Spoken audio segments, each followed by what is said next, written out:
तव कथामृतं तप्तजीवनं कविभिरीडितं कल्मषापहं श्रवणमङ्गलं श्रीमदाततं भुवि गृह्णन्ति ते भूरिदा जना.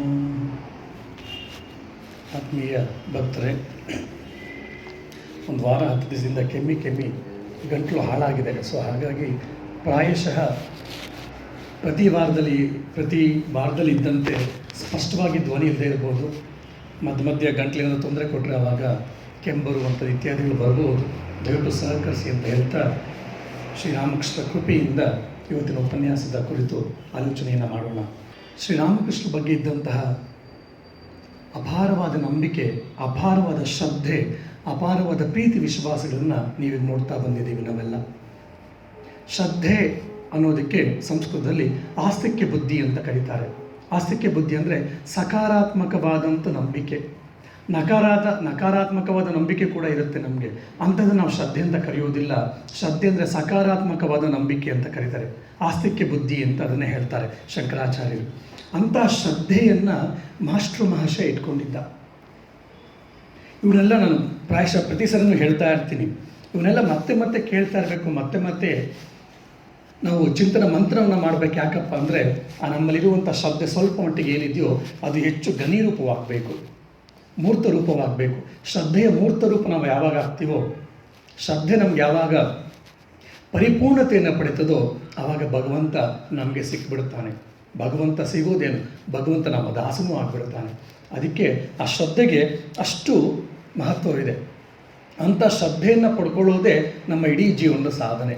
ಏನು, ಭಗವಂತ ಇದ್ದಾನೆ, ಏಕಮಾತ್ರ ಕೇಂದ್ರ ಬಿಂದುವನು, ಅವನಲ್ಲಿ ಶರಣನ್ನು ಹೊಂದಿದ್ರೆ ಎಲ್ಲವನ್ನೂ ನಾವು ಪಡ್ಕೊಳ್ತೀವಿ ಅನ್ನುವಂಥ ಶ್ರದ್ಧೆ ನಮಗೆ ಬರಬೇಕಾಗುತ್ತೆ. ಶ್ರೀರಾಮಕೃಷ್ಣ ಇದನ್ನೇ ಉದಾಹರಣೆ ಮೂಲಕ ತುಂಬ ಚೆನ್ನಾಗಿ ಹೇಳ್ತಾರೆ. ಹಾಲು ಮಾರುವ ಹೆಂಗಸಿನ ಉದಾಹರಣೆಯನ್ನು ಕೊಟ್ಟು, ಒಂದು ಹಾಲು ಮಾರುವ ಹೆಂಗಸು, ಅವಳು ಅನಕ್ಷರಸ್ಥೆ, ಓದಲಿಕ್ಕೆ ಬರೀಲಿಕ್ಕೇನು ಬರ್ತಿರಲಿಲ್ಲ, ವೇದ ಪುರಾಣ ರಾಮಾಯಣ ಮಹಾಭಾರತವನ್ನು ಕೇಳಿರಲಿಲ್ಲ, ಏನೂ ಗೊತ್ತಿಲ್ಲ. ಹಾಲು ಮಾರುವಂಥ ಹೆಂಗಸವಳು ಪ್ರತಿನಿತ್ಯ ಹಾಲು ಮಾರ್ತಾ ಇದ್ಲು. ಹಾಲು ಮಾರ್ತಾ ಇರೋ ಸಮಯದಲ್ಲಿ ಹಲವಾರು ಮನೆಗಳಿಗೆ ಹಾಲು ಮಾರುವಂಥ ಹೆಂಗಸು ಒಂದು ದೇವಸ್ಥಾನಕ್ಕೂ ಕೂಡ ಹಾಲನ್ನು ಕೊಡ್ತಾ ಇದ್ಲು ಪ್ರತಿನಿತ್ಯ. ಆ ದೇವಸ್ಥಾನಕ್ಕೆ, ಅವಳ ಹಳ್ಳಿಯಿಂದ ಆ ದೇವಸ್ಥಾನಕ್ಕೆ ಹೋಗ್ಬೇಕಾದ್ರೆ ಮಧ್ಯದಲ್ಲಿ ಒಂದು ಸಣ್ಣ ತೊರೆ, ಆ ತೊರೆಯನ್ನು ದಾಟ್ಕೊಂಡು ಹೋಗಬೇಕು. ಬೇಸಿಗೆಗಾಲದಲ್ಲಿ ನದಿ ನೀರು ಕಡಿಮೆ ಇದ್ದಿಂದ ನಡ್ಕೊಂಡೇ ಹೊರಟೋಗ್ತಾ ಇರಲಿ, ಹೆಚ್ಚು ಕಡಿಮೆ. ಮಳೆಗಾಲದಲ್ಲಿ ಮಳೆಯಿಂದ ನೀರು ಜಾಸ್ತಿ ಆಗಿದ್ದರಿಂದ ನಡೀಲಿಕ್ಕೆ ಸಾಧ್ಯವಾಗ್ತಿರಲಿಲ್ಲ. ಹಳ್ಳಿ ಪ್ರದೇಶವಾದ್ದರಿಂದ ಯಾವುದೇ ರೀತಿ ಸರಿಯಾದ ಅನುಕೂಲತೆಗಳಿಲ್ಲದೆ ಇದರಿಂದ ತೆಪ್ಪದಲ್ಲಿ ಹೋಗಬೇಕಾಗ್ತಿತ್ತು. ಮಳೆಗಾಲದಲ್ಲಿ ನೀರು ತುಂಬ ಹರಿತಾ ಇದ್ದಿದ್ದರಿಂದ ತೆಪ್ಪ ಎಷ್ಟೋ ಸರಿ ಬರ್ತಾ ಇರಲಿಲ್ಲ, ಇಲ್ಲ ತಡವಾಗಿ ಬರ್ತಾ ಇತ್ತು, ಇಲ್ಲ ನೀರಿನ ರಭಸ ನೋಡಿಕೊಂಡು ಆ ತೆಪ್ಪವನ್ನು ನಡೆಸುವಂಥ ಅಂಬಿಗ ನೋಡ್ಕೊಂಡು ಇದು ಮಾಡ್ತಿದ್ದ. ಹಾಗಾಗಿ ಹಲವಾರು ಬಾರಿ ಈ ಕಾರಣದಿಂದ ತಡವಾಗ್ತಾ ಇತ್ತು. ಹಲವಾರು ಬಾರಿ ನೋಡಿದ ಮೇಲೆ ಆ ದೇವಸ್ಥಾನದ ಅರ್ಚಕ ಹೇಳ್ತಾನೆ, ನೋಡಮ್ಮ, ನೀನು ಪ್ರತಿನಿತ್ಯ ಹಾಲಿನ ತರವು ತಡ ಮಾಡ್ತಾ ಇದ್ದೀಯಾ, ಇದರಿಂದ ಹಾಲು ತರದೆ ನಾನು ಅಭಿಷೇಕವನ್ನು ಪ್ರಾರಂಭ ಮಾಡಲಿಕ್ಕೆ ಆಗೋದಿಲ್ಲ ಭಗವಂತನಿಗೆ. ಹಾಗಾಗಿ ಇದು ತಡವಾಗ್ತಾ ಇದೆ. ನೀನು ಹೀಗೆ ತಡ ಮಾಡೋದಾದರೆ ನಾನು ನಿನ್ನ ಹತ್ರ ನಿಲ್ಲಿಸಬೇಕಾಗ್ತದೆ, ಬೇರೆಯವರಿಂದ ಹಾಲನ್ನು ತೆಗೆದುಕೊಳ್ಬೇಕಾಗತ್ತೆ ಅಂತ ಹೇಳ್ತಾರೆ. ಆವಾಗ ಈ ಹಳ್ಳಿ ಹೆಂಗಸು ಹೇಳ್ತಾಳೆ, ಬುದ್ಧಿ ದಯವಿಟ್ಟು ಕ್ಷಮಿಸಿ, ನಾನು ಬೇಗ ಬರಬೇಕು ಅಂತ ಬಂದು ಕಾಯ್ತಾ ಇರ್ತೀನಿ. ನಿಮಗೆ ಗೊತ್ತು, ಮಳೆಗಾಲ ಆದ್ದರಿಂದ ಮಳೆಯಿಂದ ಆ ತೊರೆ ತುಂಬಿ ಹರಿತಾ ಇದೆ, ಹಾಗಾಗಿ ನಡ್ಕೊಂಡು ಬರಲಿಕ್ಕೆ ಆಗೋಲ್ಲ. ಅಂಬಿಗ ತಡವಾಗಿ ಬರ್ತಾ ಇದ್ದಾಳೆ, ಹಾಗಾಗಿ ನಾನು ತಡವಾಗ್ತಿದೆ ಅಂತ. ಆ ಪೂಜಾರಿ ಅರ್ಚಕ ಸಂಸ್ಕೃತವನ್ನು ಅಧ್ಯಯನ ಮಾಡಿದ್ದ, ವೇದ ಪುರಾಣ ರಾಮಾಯಣ ಮಹಾಭಾರತಗಳನ್ನೆಲ್ಲ ಅಧ್ಯಯನ ಮಾಡಿದ್ದ.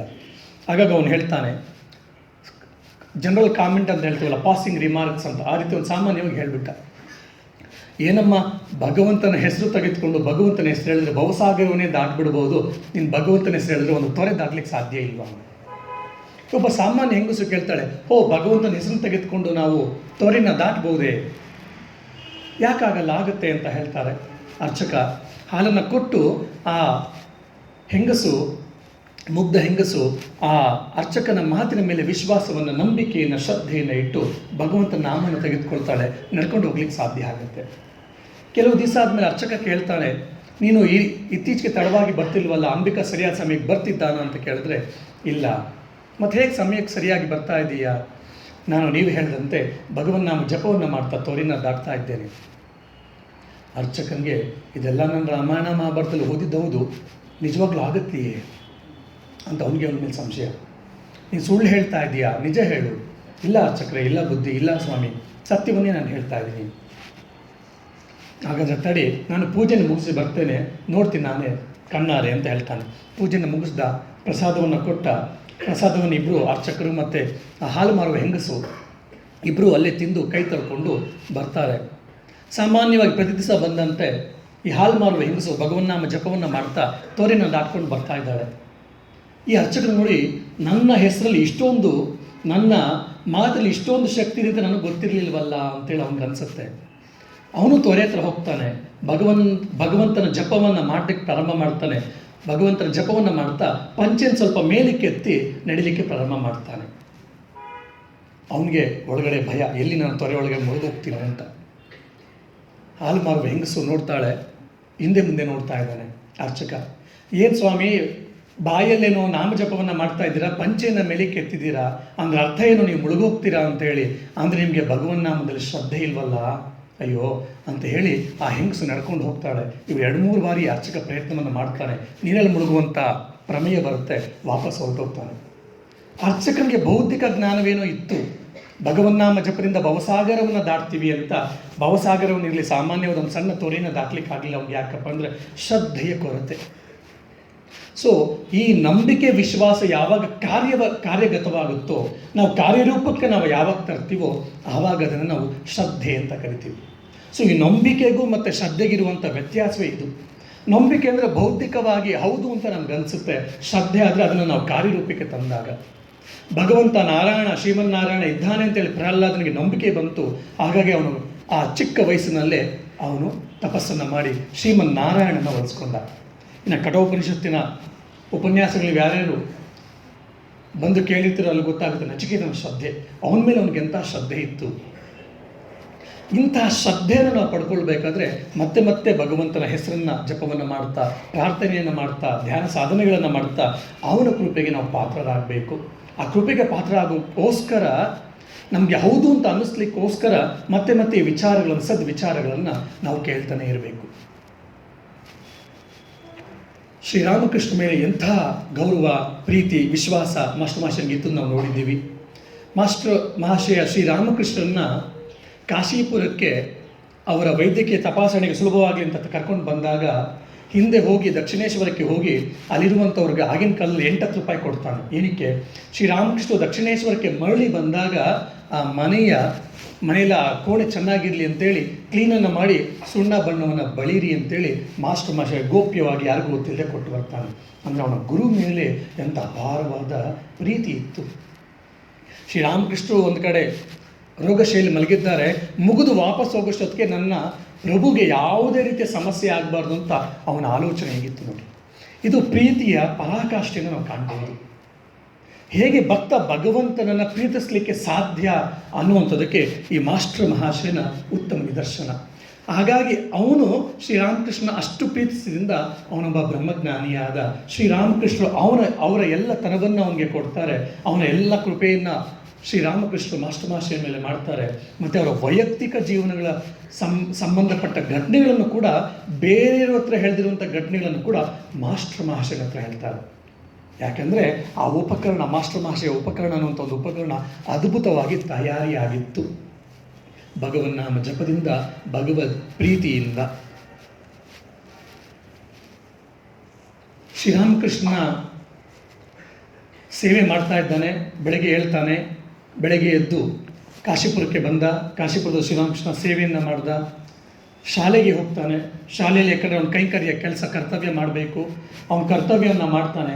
ಮಧ್ಯಾಹ್ನ ಮನೆಗೆ ಹೋದರೆ ಎಲ್ಲಿ ಸಮಯ ತಡವಾಗುತ್ತೋ ಅಂಥೇಳಿ ಏನು ಹಳೆಯ ಇಲ್ಲ ಹಿಂದಿನ ದಿವಸದ ಇಲ್ಲ ಅರ್ಧಬರ್ಧ ಬೆಂದಿರುವಂತಹ ಏನು ವಾಚ್ಮ್ಯಾನ್ ಅಂತ ನಾವು ಕರಿತೀವಲ್ಲ, ಕಾವಲುಗಾರ, ಅರ್ಧಬರ್ಧ ಬೇಯಿಸಿರುವಂಥ ಚಪಾತಿಯನ್ನು ಹಿಂದಿನ ದಿವಸ ಚಪಾತಿ ಮಿಕ್ಕಿದ ಚಪಾತಿ ರೊಟ್ಟಿನೇ ಅಂತ ತಗೊಂಬಂದಿರ್ತಾನೋ ಅದನ್ನೇ ನನಗೆ 2 ಕೊಡು ಅಂತೇಳಿ ಅವನಿಗೆ ದುಡ್ಡು ಕೊಟ್ಟು ಆ 2 ಚಪಾತಿನ ತಿಂದುಬಿಟ್ಟು ಮತ್ತೆ ಕಾಶೀಪುರಕ್ಕೆ ಓಡಿ ಬರ್ತಿದ್ದ.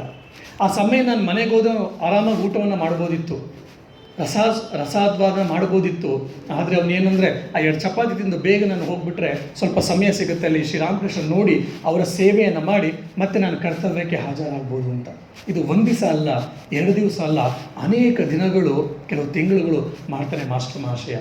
2 ರೊಟ್ಟಿ ಗಬಗಬ ತಿನ್ನೋದು, ಕಾಶಿಪುರದ ಉದ್ಯಾನ ಬಾಟಿಗೆ ಓಡಿ ಬರೋದು, ಶ್ರೀರಾಮಕೃಷ್ಣ ಸೇವೆಯನ್ನು ಶುಶ್ರೂಷೆಯನ್ನು ಮಾಡೋದು, ಮತ್ತೆ ಕರ್ತವ್ಯಕ್ಕೆ ಬರೋದು, ಕರ್ತವ್ಯ ಮುಗಿಸ್ಕೊಂಡು ಮತ್ತೆ ಕಾಶಿಪುರ ಉದ್ಯಾನ ಬಾಟಿಗೆ ಮನೆಗೆ ಬರೋದು, ಕಾಶಿಪುರದಲ್ಲಿ ಮಧ್ಯರಾತ್ರಿವರೆಗೂ ಸೇವೆಯನ್ನು ಮಾಡೋದು, ಮಧ್ಯರಾತ್ರಿ ಮನೆಗೆ ಹೋಗೋದು. ಮನೆಗೆ ಹೋಗಿ ಹೆಂಡತಿಯ ವಿಚಾರವನ್ನು, ಮನೆಯ ವಿಚಾರವನ್ನು ಸ್ವಲ್ಪ ಕೇಳಿ ಮತ್ತೆ ಬೆಳಗ್ಗೆ ಓಡಿ ಬರುವಂಥದ್ದು. ಇದು ಎಗೇನ್ 1 ದಿವಸ ಅಲ್ಲ, 2 ದಿವಸ ಅಲ್ಲ, 16 ದಿವಸ ಅಲ್ಲ, ಕೆಲವು ತಿಂಗಳುಗಳೇ ಮಾಡಿದ ಮಾಸ್ಟರ್ ಮಹಾಶಯ. ಅಂಥ ಸೇವೆ, ಅಂಥ ಕೈಂಕರ್ಯ ಹೇಗೆ ಸಾಧ್ಯ ಆಗುತ್ತಪ್ಪ ಅಂದರೆ, ಅಂಥ ಕಾರ್ಯ ತತ್ಪರತೆ ಹೇಗೆ ಸಾಧ್ಯ ಆಯಿತು ಅಂದರೆ, ಮಾಸ್ಟರ್ ಮಹಾಶಯ ಶ್ರೀರಾಮಕೃಷ್ಣ ಅಷ್ಟು ಅತ್ಯಂತವಾಗಿ ಪ್ರೀತಿಸ್ತಾ ಇದ್ದ. ಹಾಗಾಗಿ ಅವನ ಬಗ್ಗೆ ಅವನು ಯಾವತ್ತೂ ಆಲೋಚನೆ ಮಾಡಲಿಲ್ಲ. ಇದನ್ನೇ ನಾವು ಸಾಮಾನ್ಯವಾಗಿ ತಂದೆ ತಾಯಿಗಳಲ್ಲಿ ಕಾಣ್ತೀವಿ. ಮಕ್ಕಳಿಗೋಸ್ಕರ ಅಹರ್ನಿಶಿ ಬೆಳಗ್ಗೆಯಿಂದ ರಾತ್ರಿವರೆಗೂ ದುಡಿತಾ ಇರ್ತಾರೆ. ಅವ್ರಿಗೆ ಏನಾಯಿತು ಏನಾಗುತ್ತೆ ಅಂತ ಯೋಚನೆ ಮಾಡಲ್ಲ, ಮಕ್ಕಳಿಗೋಸ್ಕರ ಮಾಡ್ತಾ ಇರ್ತಾರೆ. ಇದು ಸಾಮಾನ್ಯವಾಗಿ ಲೌಕಿಕ ಇದ್ರಲ್ಲಿ ನಾವು ಕಾಣುವಂಥದ್ದು. ಅದೇ ಪ್ರೀತಿ ಇಲ್ಲಿ ಶುದ್ಧವಾದ, ನಿಷ್ಕಲ್ಮಶವಾದ, ನಿಸ್ವಾರ್ಥ ಪ್ರೀತಿ ಮಾಸ್ಟರ್ ಮಾಸ್ಟರಲ್ಲಿ ಕಾಣ್ಬೋದು. ಯಾರಿಗೆ? ಅವನ ಇಷ್ಟ ದೇವರಿಗೆ, ಅವನ ಗುರುದೇವರಿಗೆ ಇದ್ದಂಥ ನಿಷ್ಕಲ್ಮಶವಾದ ಪ್ರೀತಿ. ಮತ್ತು ಇವನು ಇನ್ನೊಂದು ಜವಾಬ್ದಾರಿನ ಹೊತ್ಕೊಂಡಿದ್ದ. ಏನಪ್ಪ? ಪ್ರತಿನಿತ್ಯ ಶ್ರೀರಾಮಕೃಷ್ಣರ ಆರೋಗ್ಯದ ಸ್ಥಿತಿಯನ್ನು ತೆಗೆದುಕೊಂಡೋಗಿ ಡಾಕ್ಟರ್ ಮಹೇಂದ್ರಲಾಲ್ ಸರ್ಕಾರಂಗೆ ಹೇಳೋದು. ಅವನು ಏನು ಹೇಳ್ತಾನೋ ಅದಕ್ಕೆ ಏನಾದರೂ ಮೆಡಿಸಿನ್ ಏನಾದರೂ ಚೇಂಜ್ ಮಾಡಿದ್ರೆ, ಇಲ್ಲ ಪಥ್ಯವನ್ನು ಏನಾದರೂ ಚೇಂಜ್ ಮಾಡಲಿಕ್ಕೆ ಹೇಳಿದ್ರೆ ಏನಂತ ಹೇಳಿ ಅದನ್ನು ಮತ್ತೆ ತೆಗೆದುಕೊಂಡು ಬಂದು ಶಾರದಾ ದೇವಿಯ ಹತ್ರ ಮತ್ತು ಶ್ರೀರಾಮಕೃಷ್ಣ ಸನ್ಯಾಸಿ ಶಿಷ್ಯರ ಹತ್ರ, ಅವ್ರ ಭಕ್ತರ ಹತ್ರ, ಎಲ್ಲರ ಹತ್ರ ಕೂಡ ಹೇಳಿ ಆಮೇಲೆ ಏನು ಬೇಕೋ ಆ ವ್ಯವಸ್ಥೆಯನ್ನು ಕೂಡ ಮಾಡ್ತಾ ಇದ್ದ ಮಾಸ್ಟರ್ ಮಹಾಶಯ ಪ್ರತಿನಿತ್ಯ. ಇದನ್ನು ಎಷ್ಟು ದಿವಸ ಮಾಡಿದ? 4.5 ವರ್ಷ ಮಾಡಿದ್ದಾನೆ. 4.5 ವರ್ಷ ದಕ್ಷಿಣೇಶ್ವರಕ್ಕೆ ಬರ್ತಾ ಇದ್ದ. 4.5 ತಿಂಗಳು ಕಾಲ ಅಂತ ಕಾಣುತ್ತೆ. 1985 ಆಸ್ಪಾಸಲ್ಲಿ, 86 ಆಸ್ಪಾಸ್ನಲ್ಲಿ ಬರ್ತಾರೆ ಶ್ರೀರಾಮಕೃಷ್ಣರು. 4.5 ವರ್ಷ ಶ್ರೀರಾಮಕೃಷ್ಣ ಸಂಪರ್ಕಕ್ಕೆ ಬಂದಿದ್ದು ಮಾಸ್ಟರ್ ಮಹಾಶಯ. 4.5 ತಿಂಗಳು ಈ ರೀತಿ ಪ್ರತಿನಿತ್ಯ ಬೆಳಗಿನ ಜಾವ ಬರೋದು, ಮಧ್ಯರಾತ್ರಿ ಮನೆಗೆ ಹೋಗೋದು. ಶ್ರೀರಾಮಕೃಷ್ಣ ಅವತ್ತೇನಾದರೂ ಹುಷಾರಿಲ್ಲ ಅಂದರೆ ರಾತ್ರಿ ಕೂಡ ಮನೆಗೆ ಹೋಗದೇ ಇರುವಂಥದ್ದನ್ನು 4.5 ತಿಂಗಳ ಕಾಲ ಪ್ರತಿನಿತ್ಯ ಅವರ ಗುರುದೇವರ ಸೇವೆಯನ್ನು ಮಾಡೋದ. ಒಂದ್ಸರಿ ಶ್ರೀರಾಮಕೃಷ್ಣರು ರಾತ್ರಿ ಗಂಟಲಿಂದ ಬಳಲ್ತಾ ಇದ್ದಾರೆ, ಗಂಟಲು ನೋವಿಂದ. ಎಷ್ಟು ಬಳಲಿ ಬೆಂಡಾಗಿದ್ದಾರೆ ಅಂದರೆ ಅಲ್ಲಿರುವಂಥ ಯುವ ಶಿಷ್ಯರಿಗೆ ಏನು ಮಾಡಬೇಕು ಅಂತ ಅರ್ಥ ಆಗ್ತಿಲ್ಲ. ಒಂದಿಬ್ಬರು ಓಡಿ ಬರ್ತಾರೆ. ಮಾಸ್ಟರ್ ಮಹಾಶಯ ಕೆಳಗಿದ್ದ.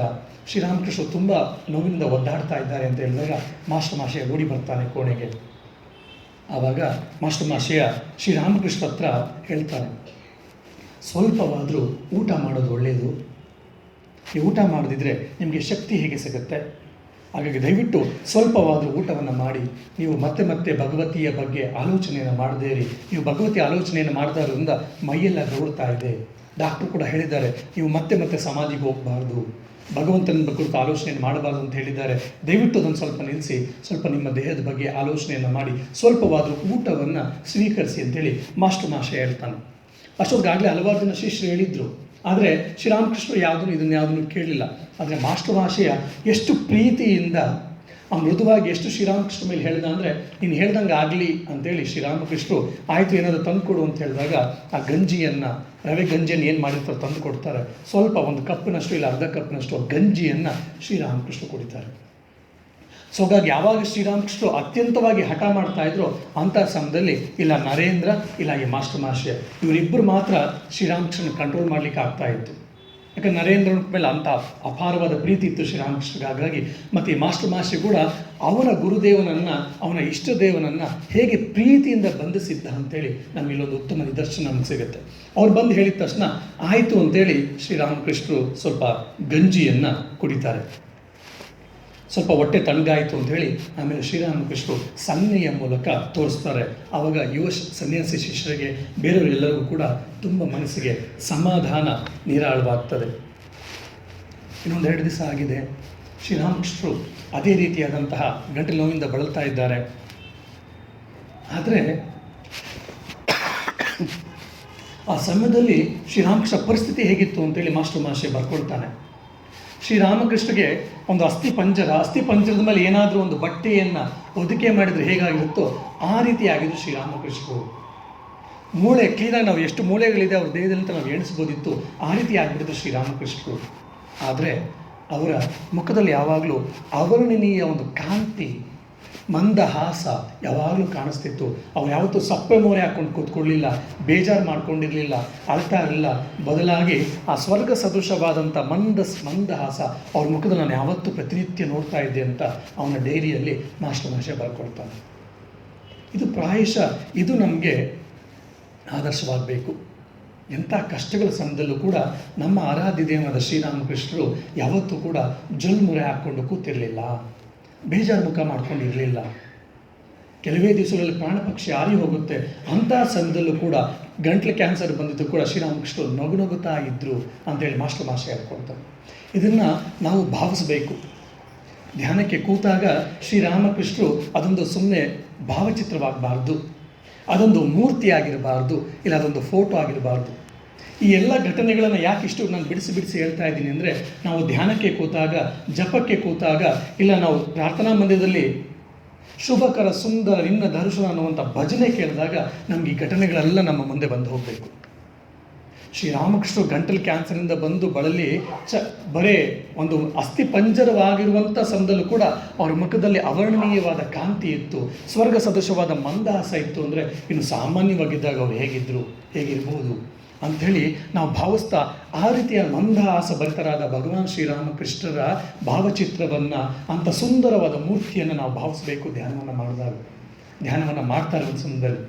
ಯಾಕೆ ಸನ್ಯಾಸಿಗಳು, ಯತಿವರೇಣ್ಯರು, ಇಲ್ಲ ಕವಿಗಳು ಶ್ರೀರಾಮಕೃಷ್ಣರನ್ನು ಶುಭಕರ ಸುಂದರ ನಿನ್ನ ದರ್ಶನ ಅಂತ ಹೇಳಿದ್ರು ಅಂತ ಅಂದಾಗ ಈ ಘಟನೆ ನಮಗೆ ನೆನಪಾಗಬೇಕು. ಯಾಕೆ ಅವನ ದರ್ಶನ ಸುಂದರ, ಯಾಕೆ ಶುಭಕರ, ಯಾಕೆ ಮಂಗಳಕರ, ಮಂಗಳಮಯ ಅನ್ನೋದಕ್ಕೆ ಈ ಘಟನೆ ನಮಗೆ. ಈ ರೀತಿ ಒಂದೊಂದು ಶ್ರೀರಾಮಕೃಷ್ಣರ ಬಗ್ಗೆ ಒಂದೊಂದು ಮಾತು, ಒಂದೊಂದು ಸಾಲು, ಒಂದೊಂದು ಪದ್ಯವನ್ನು, ಒಂದೊಂದು ಸ್ತೋತ್ರದ ಒಂದೊಂದು ಪ್ರತಿ ಸಾಲನ್ನು ಕೇಳ್ತಿದ್ದಾಗ ಶ್ರೀರಾಮಕೃಷ್ಣ ಜೀವನದಲ್ಲಿ ನಡೆದು ಹೋದ ಘಟನೆಗಳ ಒಂದೊಂದು ಘಟನಾವಳಿ ನಮ್ಮ ಮುಂದೆ ಬರ್ತಾ ಇದ್ದಾಗ ಆವಾಗ ನಮ್ಮ ಪ್ರಾರ್ಥನೆ, ನಮ್ಮ ಜಪ, ನಮ್ಮ ಧ್ಯಾನ ಎಲ್ಲವೂ ಕೂಡ ಅತ್ಯಂತ ಫಲವನ್ನು ಕೊಡ್ತದೆ. ಅದು ಗಾಢವಾಗಿ ಆಗ್ತಾ ಹೋಗುತ್ತೆ. ಮಣಿವೆ ನಿನ್ನ ಕಮಲದೆಡೆಗೆ ಅಂತೆಲ್ಲ ಹೇಳ್ತಿರ್ತೀವಲ್ಲ, ಯಾಕೆ ಅಂತಂದರೆ ಈ ರೀತಿಯಾದಂಥ ಗುಣಗಳನ್ನು ಹೊಂದಿದ್ರು ಈ ಶ್ರೀರಾಮಕೃಷ್ಣರು. ಯಾಕಂದರೆ ನೀವು ರಾಮನಲ್ಲಿ ನೋಡಿದ್ರೆ, ಕೃಷ್ಣನಲ್ಲಿ ನೋಡಿದ್ರೆ, ನಾರಾಯಣನಲ್ಲಿ ನೋಡಿದ್ರೆ ಏನೋ ಒಂದು ಕಿರೀಟಧಾರಿಯಾಗಿದ್ದಾನೆ, ಚತುರ್ಬಾಹುಧಾರಿಯಾಗಿದ್ದಾನೆ, ಸುದರ್ಶನ ಚಕ್ರ ಇಟ್ಕೊಂಡಿದ್ದಾನೆ, ಶಂಖ ಚಕ್ರವನ್ನು ಇಟ್ಕೊಂಡಿರ್ತಾನೆ, ಗದೆಯನ್ನು ಇಟ್ಕೊಂಡಿದ್ದಾನೆ, ಕಮಲವನ್ನು ಇಟ್ಕೊಂಡಿದ್ದಾನೆ. ಇದೆಲ್ಲವನ್ನೂ ನಾವು ನೋಡ್ತೀವಿ. ಬಾಹ್ಯವಾದ ಸ್ವಲ್ಪವಾದ ಆಡಂಬರಗಳನ್ನು ನಾವು ಕಾಣ್ತೀವಿ. ಆದರೆ ಶ್ರೀರಾಮಕೃಷ್ಣಲ್ಲಿ ಏನೂ ಇಲ್ಲ. ಒಂದು ಪಂಚೆ, ಒಂದು ಶಲ್ಯ. ಆ ಶಲ್ಯವೂ ಕೂಡ ಪೂರ್ತಿಯಾಗಿಲ್ಲ, ಅರ್ಧಬರ್ಧ ಕೊನೆಗೆ. ಇಂಥ ಒಂದು ಸರಳವಾದಂಥ ಒಬ್ಬ ವ್ಯಕ್ತಿಯನ್ನು ನೋಡಿದಾಗ ಇವನು ಭಗವಂತ ಅನ್ನಿಸ್ಕೊಳ್ಳೋದು, ಭಗವಂತ ಅಂತ ಹೇಗೆ ಕರೆಯೋದು ಅಂತ ಎಷ್ಟೋ ಸಾರಿ ನಮಗೆ ಸಂಶಯ ಬಂದಿರುತ್ತೆ. ಇದೆಲ್ಲವೂ ನಮ್ಗೆ ಸರಿಯಾಗಿ ಅರ್ಥ ಆಗಬೇಕು ಅಂತಂದರೆ ಈ ಒಂದೊಂದು ಘಟನೆಯನ್ನು ನಾವು ಭಾವಿಸ್ತಾ ಹೋಗಬೇಕು.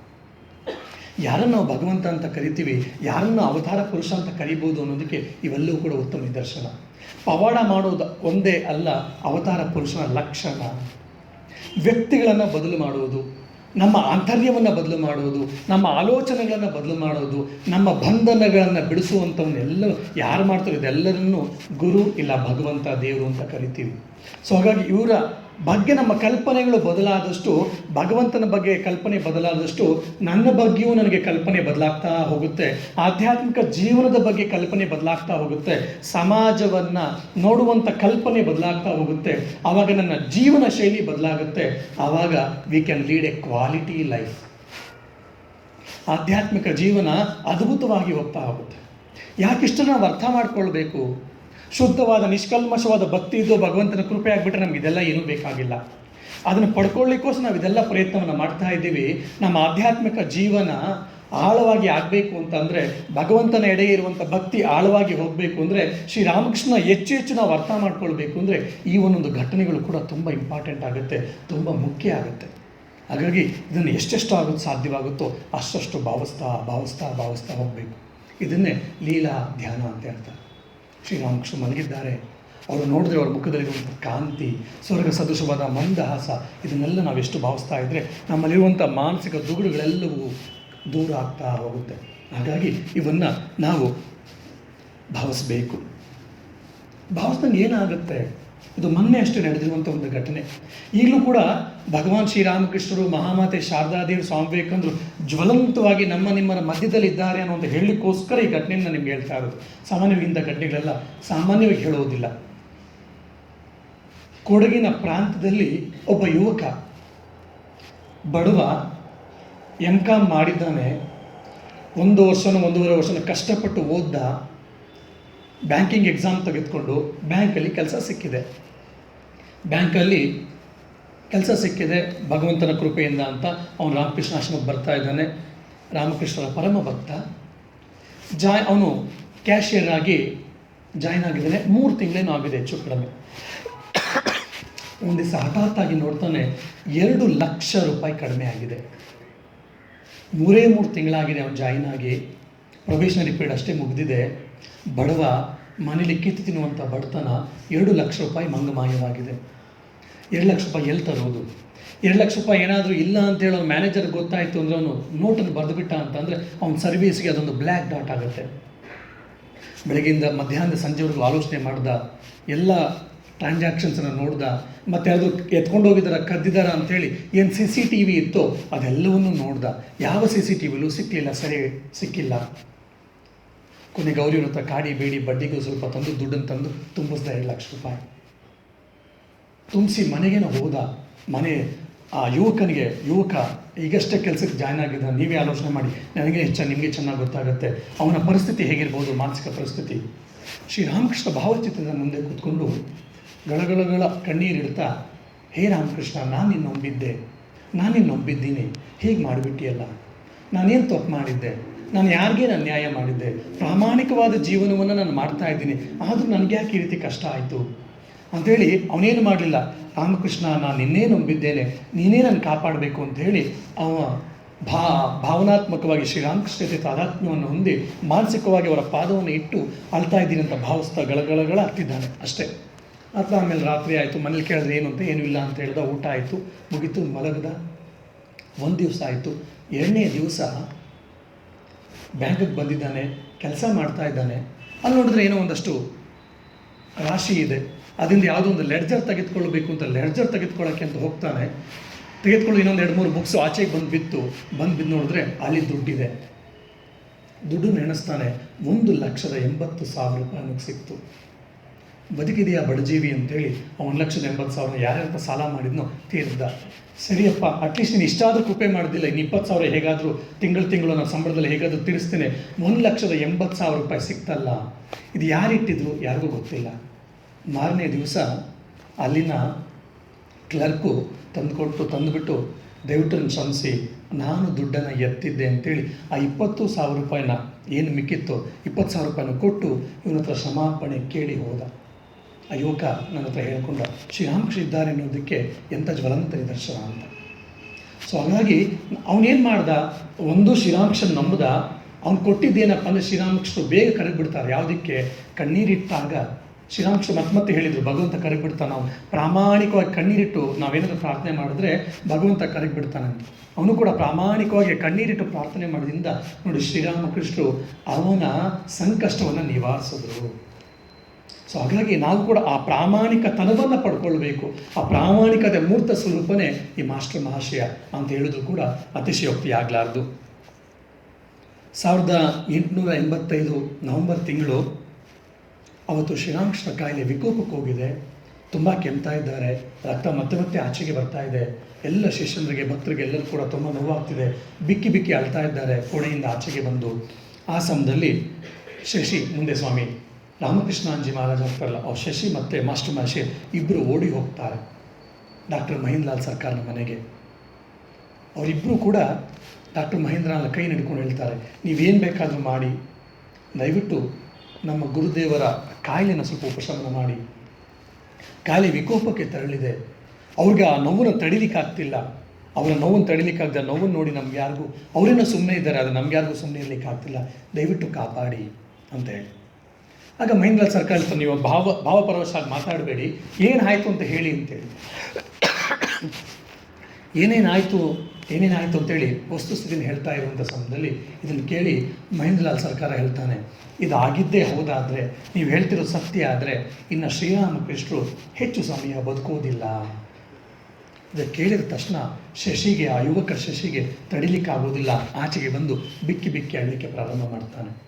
ಮಹೇಂದ್ರಲಾಲ್ ಸರ್ಕಾರನ ಕೈ ಹಿಡ್ಕೊಂಡು ದಯವಿಟ್ಟು ನೀವೇನಾದರೂ ಮಾಡಿ ಅಂತೇಳಿ ಮಹೇಂದ್ರಲಾಲ್ ಸರ್ಕಾರನ ಮಾಸ್ಟರ್ ಮಾಷೆ ಕೇಳಿದಾಗ ಆವಾಗ ಮಾಸ್ಟರ್ ಮಾಷನ್ಗೆ ಮಹೇಂದ್ರಲಾಲ್ ಸರ್ಕಾರ ಹೇಳ್ಬಿಡ್ತಾನೆ, ಇದುವರೆಗೂ ನಾನು ಸತ್ಯವನ್ನು ಮುಚ್ಚಿಟ್ಟಿದ್ದೆ, ಗಂಟಲು ನೋವು ಅಂತೇಳಿ. ಇವತ್ತು ನಿಮ್ಗೆ ಹೇಳ್ತಾ ಇದ್ದೀನಿ, ಶ್ರೀರಾಮಕೃಷ್ಣರಿಗೆ ಕ್ಯಾನ್ಸರ್ ಆಗಿದೆ ಎಂದು. ಸೊ ಆವತ್ತು ನವಂಬರ್ 1885 ಭಕ್ತರಿಗೆ ಗೊತ್ತಾಗುತ್ತೆ ಶ್ರೀರಾಮಕೃಷ್ಣರಿಗೆ ಅದು ಸಾಮಾನ್ಯವಾದ ಗಂಟಲು ನೋವಲ್ಲ, ಸಾಮಾನ್ಯವಾದ ಒಂದು ಅಲರ್ಜಿ ಅಲ್ಲ, ಅದು ಕ್ಯಾನ್ಸರ್ ಅಂತೇಳಿ. ಅದು ಯಾವಾಗ ಕೇಳ್ತಾನೋ ಮಾಸ್ಟರ್ ಮಾಷೆಯ ಅಲ್ಲೇ ಕುಸ್ತು ಬೀಳ್ತಾನೆ. ಶಶಿಗಾಮನ್ ಗೊತ್ತಾಗುತ್ತೆ, ಮಹೇಂದ್ರಲಾಲ್ ಸರ್ಕಾರ ಮಾತಾಡ್ಬಿಟ್ಟು ಕಳಿಸ್ತಾನೆ, ಬಂದು ನಾನು ಬೇಗ ಆದಷ್ಟು ಬೇಗ ಬಂದು ನೋಡ್ತೀನಿ ಅಂತ.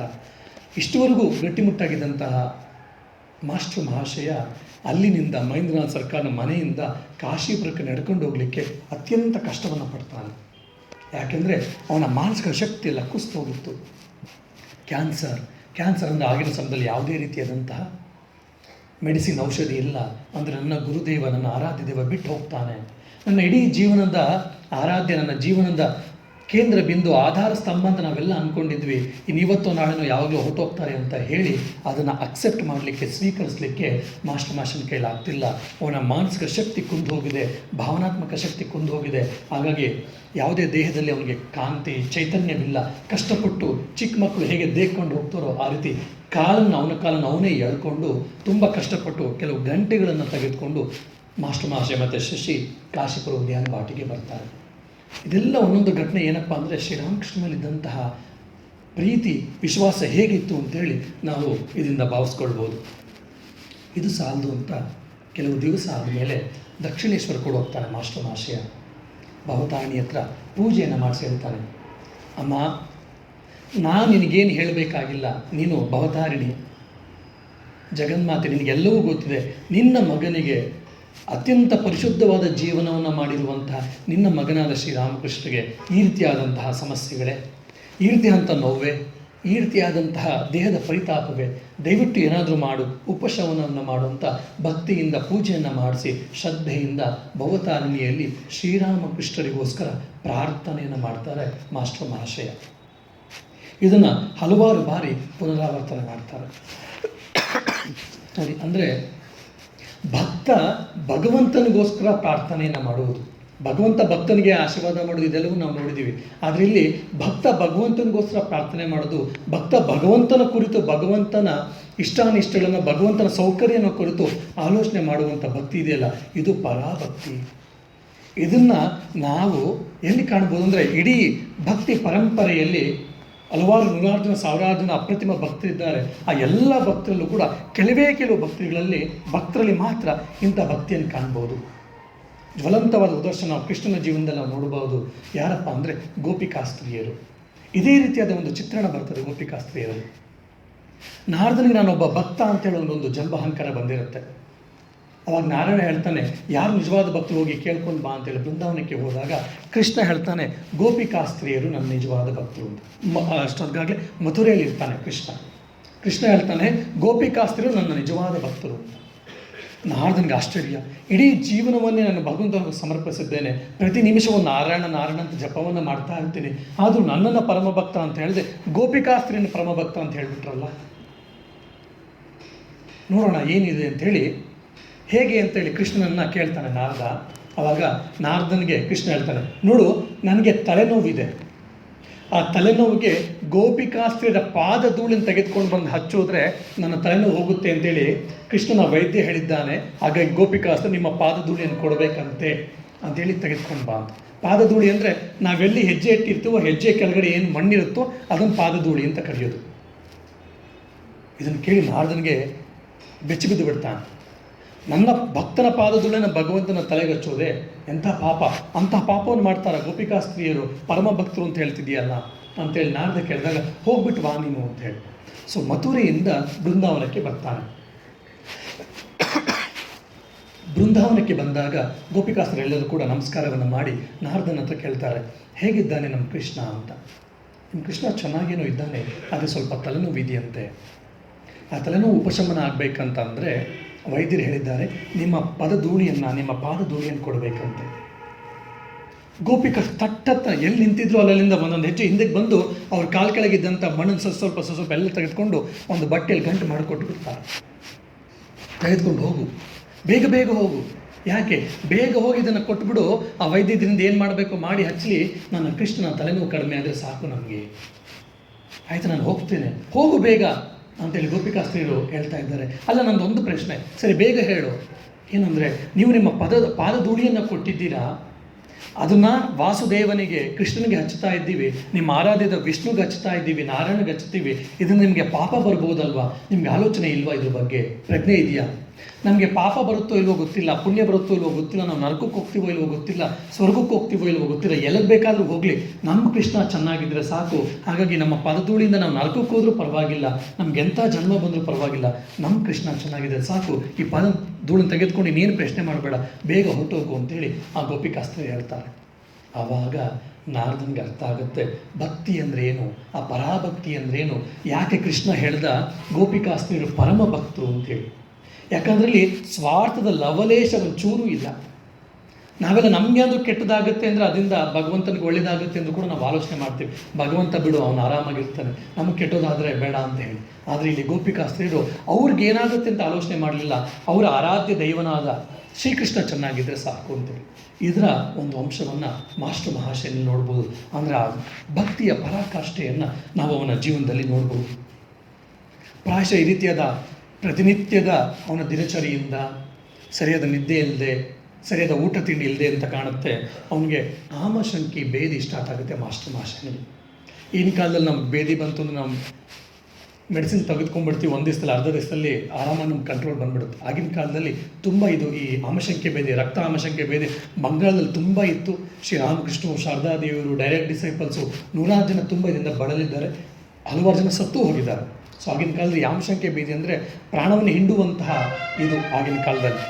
ಅಂತ ಆಮಶಂಕೆ ಬೇದಿ ಮಾಸ್ಟರ್ಗೆ ಬಂದ್ಬಿಡ್ತು. ಆದರೂ ಅವನು ಕೂಡ ಅದನ್ನು ಲೆಕ್ಕಿಸ್ತಾ ಇಲ್ಲ. ತುಂಬ ಆದಾಗ ಒಂಚೂರು ಕೂತ್ಕೊಳ್ತಾನೆ, ಇಲ್ಲಾಂದರೆ ಆದಮೇಲೆಲ್ಲ ಮತ್ತೆ ಶ್ರೀರಾಮಕೃಷ್ಣ ಸೇವೆಯನ್ನು ಮಾಡ್ತಿದ್ದಾನೆ. ಶ್ರೀರಾಮಕೃಷ್ಣರಿಗೆ ಗೊತ್ತಾಗ್ಬಿಡ್ತು ತನ್ನ ಶಿಷ್ಯನಾದ ಮಾಸ್ಟರ್ ಮಹಾಶಯನಿಗೆ ಆಮಶಂಕೆ ಬೇದಿ ಬಂದಿದೆ ಅಂತ. ಎರಡು ವಾಕ್ಯ ಮಾತಾಡ್ಲಿಕ್ಕೆ ಅವ್ರಿಗೆ ಆಗ್ತಾ ಇಲ್ಲ, ಪಕ್ಕಕ್ಕೆ ತಿರುಗಬೇಕಾದ್ರೆ 4 ಜನ ಬೇಕು. ಅಂಥ ಕಡೆ ಕೂಡ, ಅಂಥ ಸಮಯದಲ್ಲೂ ಕೂಡ ಮಾಸ್ಟರ್ ಮಹಾಶಯನ ಹೇಳಿ ಕಳಿಸ್ತಾರೆ, ಅವನನ್ನು ನಾನು ಬಂದು ನೋಡ್ಲಿಕ್ಕೆ ಹೇಳು. ಶ್ರೀರಾಮಕೃಷ್ಣನ್ ನೋಡಲಿಕ್ಕೆ ಅಂತ ಬರ್ತಾನೆ. ಕೆಳಗಡೆ ಇದ್ದಂತಹ ಅವನು ಮಾಸ್ಟರ್ ಮಹಾಶಯ ಶ್ರೀರಾಮಕೃಷ್ಣ ಹತ್ರ ಬಂದ. ಏನಂತಂದರೆ ಹೇಳ್ತಾರೆ, ನೋಡು, ಈ ಆಮಶಂಕೆ ಬೇದಿಗೆ ಒಂದು ಉತ್ತಮವಾದಂತಹ ಮದ್ದು ರಾಮ್ಲಾಲನಿಗೆ ಗೊತ್ತು. ರಾಮ್ಲಾಲ್ ಅಂತ ಹೋಗು, ಈಗಲೇ ರಾಮ್ಲಾಲ್ ಹತ್ರ ಮದ್ದನ್ನು ತೆಗೆದುಕೊಂಡು ನಿನ್ನ ಆಮಶಂಕೆ ಬೇದಿನ ಕಡಿಮೆ ಮಾಡ್ಕೊ, ಉಪಶಮನ ಮಾಡ್ಕೊ, ನೀನು ನನಗೆ ಚೆನ್ನಾಗಿರಬೇಕು ಅಂತೇಳಿ ಶ್ರೀರಾಮಕೃಷ್ಣ ಹೇಳ್ತಾರೆ. ಅದ್ಭುತ ಗುರು, ಪರಮಾದ್ಭುತ ಶಿಷ್ಯ. ಅವನ ಆಮಶಂಕೆ ಬೇದಿ ಬಂದಿದೆ, ಅದನ್ನು ಲೆಕ್ಕಿಸದೆ ಮಾಸ್ಟರ್ ಮಹಾಶಯ ಶ್ರೀರಾಮಕೃಷ್ಣ ಸೇವೆಯನ್ನು ಮಾಡ್ತಾ ಇದ್ದಾನೆ. ಶ್ರೀರಾಮಕೃಷ್ಣ ಗಂಟ್ಲು ಕ್ಯಾನ್ಸರಿಂದ ಬಳಲಿ ಬಂಡಾಗಿದ್ದಾರೆ. ಅಂಥ ಸಮಯದಲ್ಲೂ ಕೂಡ ಅವನಾಗಿ ಹೇಳಿಲ್ಲ, ಬೇರೆಯವ್ರ ಮೂಲಕ ಹೇಗೋ ಗೊತ್ತಾಗಿ ಶ್ರೀರಾಮಕೃಷ್ಣರು ಅವನನ್ನು ಕರೆಸಿ ಹೇಳ್ತಾ ಇದ್ದಾರೆ, ನೀನು ರಾಮ್ಲಾಲ್ ಹತ್ರ ಹೋಗಿ ವೈದ್ಯವನ್ನು ಮಾಡಿಸ್ಕೋ, ಅವನು ಹೇಳುವಂತಹ ಔಷಧಿನ ಮಾಡಿಸ್ಕೊ, ನನಗೆ ತುಂಬ ಚೆನ್ನಾಗಿ ಗೊತ್ತಿದೆ, ಆಗ ನೀನು ಅದನ್ನು ತೆಗೆದುಕೊಂಡೆ ಅಂದರೆ ನಿನ್ನ ಆಮಶಂಕೆ ಬೇದಿ ಕಡಿಮೆ ಆಗುತ್ತೆ, ನೀನು ಚೆನ್ನಾಗಿರ್ಬೋದು, ನೀನು ನನಗೆ ಚೆನ್ನಾಗಿರಬೇಕು, ಅದೇ ನನಗೆ ಬೇಕಾಗಿದೆ ಅಂತೇಳಿ ಶ್ರೀರಾಮಕೃಷ್ಣರು ಮಾಸ್ಟರ್ ಮಹಾಶಯನಿಗೆ ಹೇಳ್ತಿದ್ದಾರೆ. ಎಂಥ ಒಂದು ಆದರ್ಶ ಗುರು ಶಿಷ್ಯ ಪರಂಪರೆ ಇಲ್ಲಿ ನಾವು ಕಾಣ್ಬೋದು. ನಿಸ್ವಾರ್ಥ ಪ್ರೇಮ ಇಬ್ಬರಲ್ಲೂ ಕೂಡ ಹೇಗಿದೆ ಅಂತೇಳಿ, ಹೇಗೆ ಭಗವಂತ ಭಕ್ತರ ದಾಸ ಆಗ್ತಾನೆ ಅಂತ ನಾವೆಲ್ಲ ಕೇಳಿದ್ದೀವಿ. ಯೋಗಕ್ಷೇಮಂ ವಹಾಮ್ಯಹಂ ಅನ್ನುವಂಥದ್ದನ್ನು ಶ್ರೀಕೃಷ್ಣ ಪರಮಾತ್ಮ ಭಗವದ್ಗೀತೆಯಲ್ಲಿ ಹೇಳೋದನ್ನು ಕೇಳಿದ್ದೀವಿ. ಇದನ್ನು ನಾವು ಜ್ವಲಂತವಾಗಿ ನೋಡ್ಬೋದು.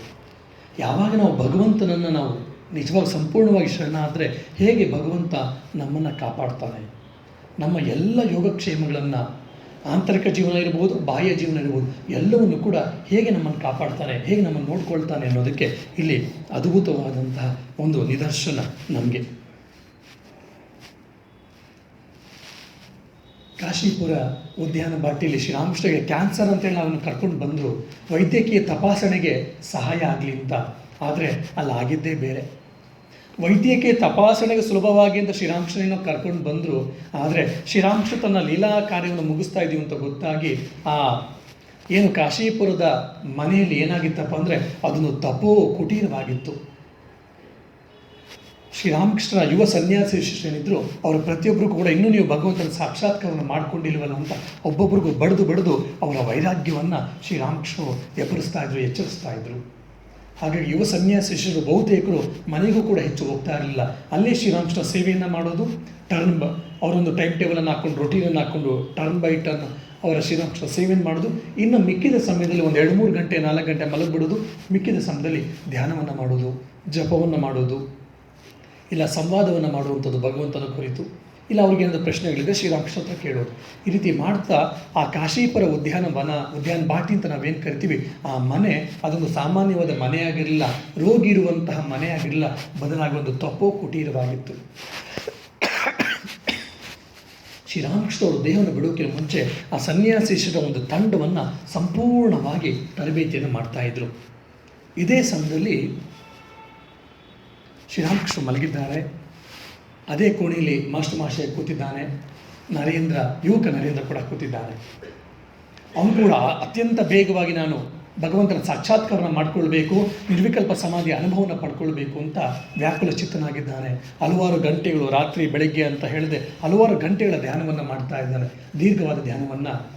ನರೇಂದ್ರ ಒಂದು ಮಾತು ಕೇಳ್ತಾನೆ ಮಾಸ್ಟರ್ ಮಾಷೆಯ ಹತ್ರ, ನೀವು 1 ತಿಂಗಳ ಕಾಲ ದಕ್ಷಿಣೇಶ್ವರದಲ್ಲಿ ಶ್ರೀರಾಮಕೃಷ್ಣರ ಅಣತಿಯಂತೆ ಬಿಲ್ವ ವೃಕ್ಷದ ಕೆಳಗೆ ಧ್ಯಾನವನ್ನು ಮಾಡಿದ್ರಲ್ಲ, ಅದರಿಂದ ಏನಾಯಿತು?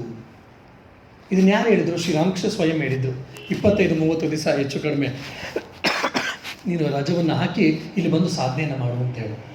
ಸೊ ಅದೇ ಸಮಯದಲ್ಲಿ ಅವರ ಅಣತಿಯಂತೆ ಸಾಧನೆ ಮಾಡಿದ್ರು. ಏನು? ಬಿಲ್ವ ವೃಕ್ಷದ ಕೆಳಗಡೆ ಕೂತ್ಕೊಂಡು ಧ್ಯಾನವನ್ನು ಮಾಡಿದರು.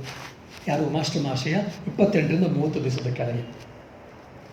ಮಾಸ್ಟರ್ ಮಾಷೆಗೆ ತುಂಬ ಲಜ್ಜೆ ಸ್ವಭಾವ, ಅವನ ಬಗ್ಗೆ ಯಾವತ್ತೂ ಅವನು ಹೇಳ್ಕೊಂಡಿದ್ದಿಲ್ಲ. ಸುಮ್ಮನೆ ಮಂದಸ್ಮಿತನಾಗಿ ಸ್ಮೈಲ್ ಕೊಟ್ಬಿಟ್ಟು ಮಾಸ್ಟರ್ ಮಾಷೆ ಸುಮ್ಮನೆ ಕೂತ್ಕೊಳ್ತಾನೆ. ಶ್ರೀರಾಮಕೃಷ್ಣರು ಈ ಮಾತನ್ನು, ನರೇಂದ್ರ ಹೇಳಿದ ಮಾತನ್ನು ಕೇಳಿ ಅವ್ರಿಗೂ ತುಂಬ ಸಂತೋಷ ಆಯಿತು. ಮಂದಸ್ಮಿತರಾಗಿ ಸ್ಮೈಲ್ ಕೊಟ್ಟರು ಅವರು ಕೂಡ. ಆದರೆ ಮಾಸ್ಟರ್ ಮಾಷೆ ಕೂಡ ಸ್ಮೈಲ್ ಕೊಟ್ಟು ಸುಮ್ಮನೆ ಆಗಿಬಿಟ್ಟ, ಏನೂ ಉತ್ತರ ಕೊಡಲಿಲ್ಲ. ಶ್ರೀರಾಮಕೃಷ್ಣರು ಸಂಜ್ಞೆ ಮಾಡ್ತಾರೆ ನರೇಂದ್ರ ಹತ್ರ, ಬಿಡಬೇಡ ಮಾಸ್ಟರ್ ಮಾಷೆನ ಮತ್ತೆ ಕೆದಕು ಅಂತ ಹೇಳಿ. ನರೇಂದ್ರ ಮತ್ತೆ ಪ್ರಶ್ನೆ ಮಾಡ್ತಿದ್ದಾನೆ ಮಾಸ್ಟರ್ ಮಾಷನ ಹತ್ರ, ದಯವಿಟ್ಟು ಹೇಳಿ ನಿಮ್ಗೇನಾಯಿತು?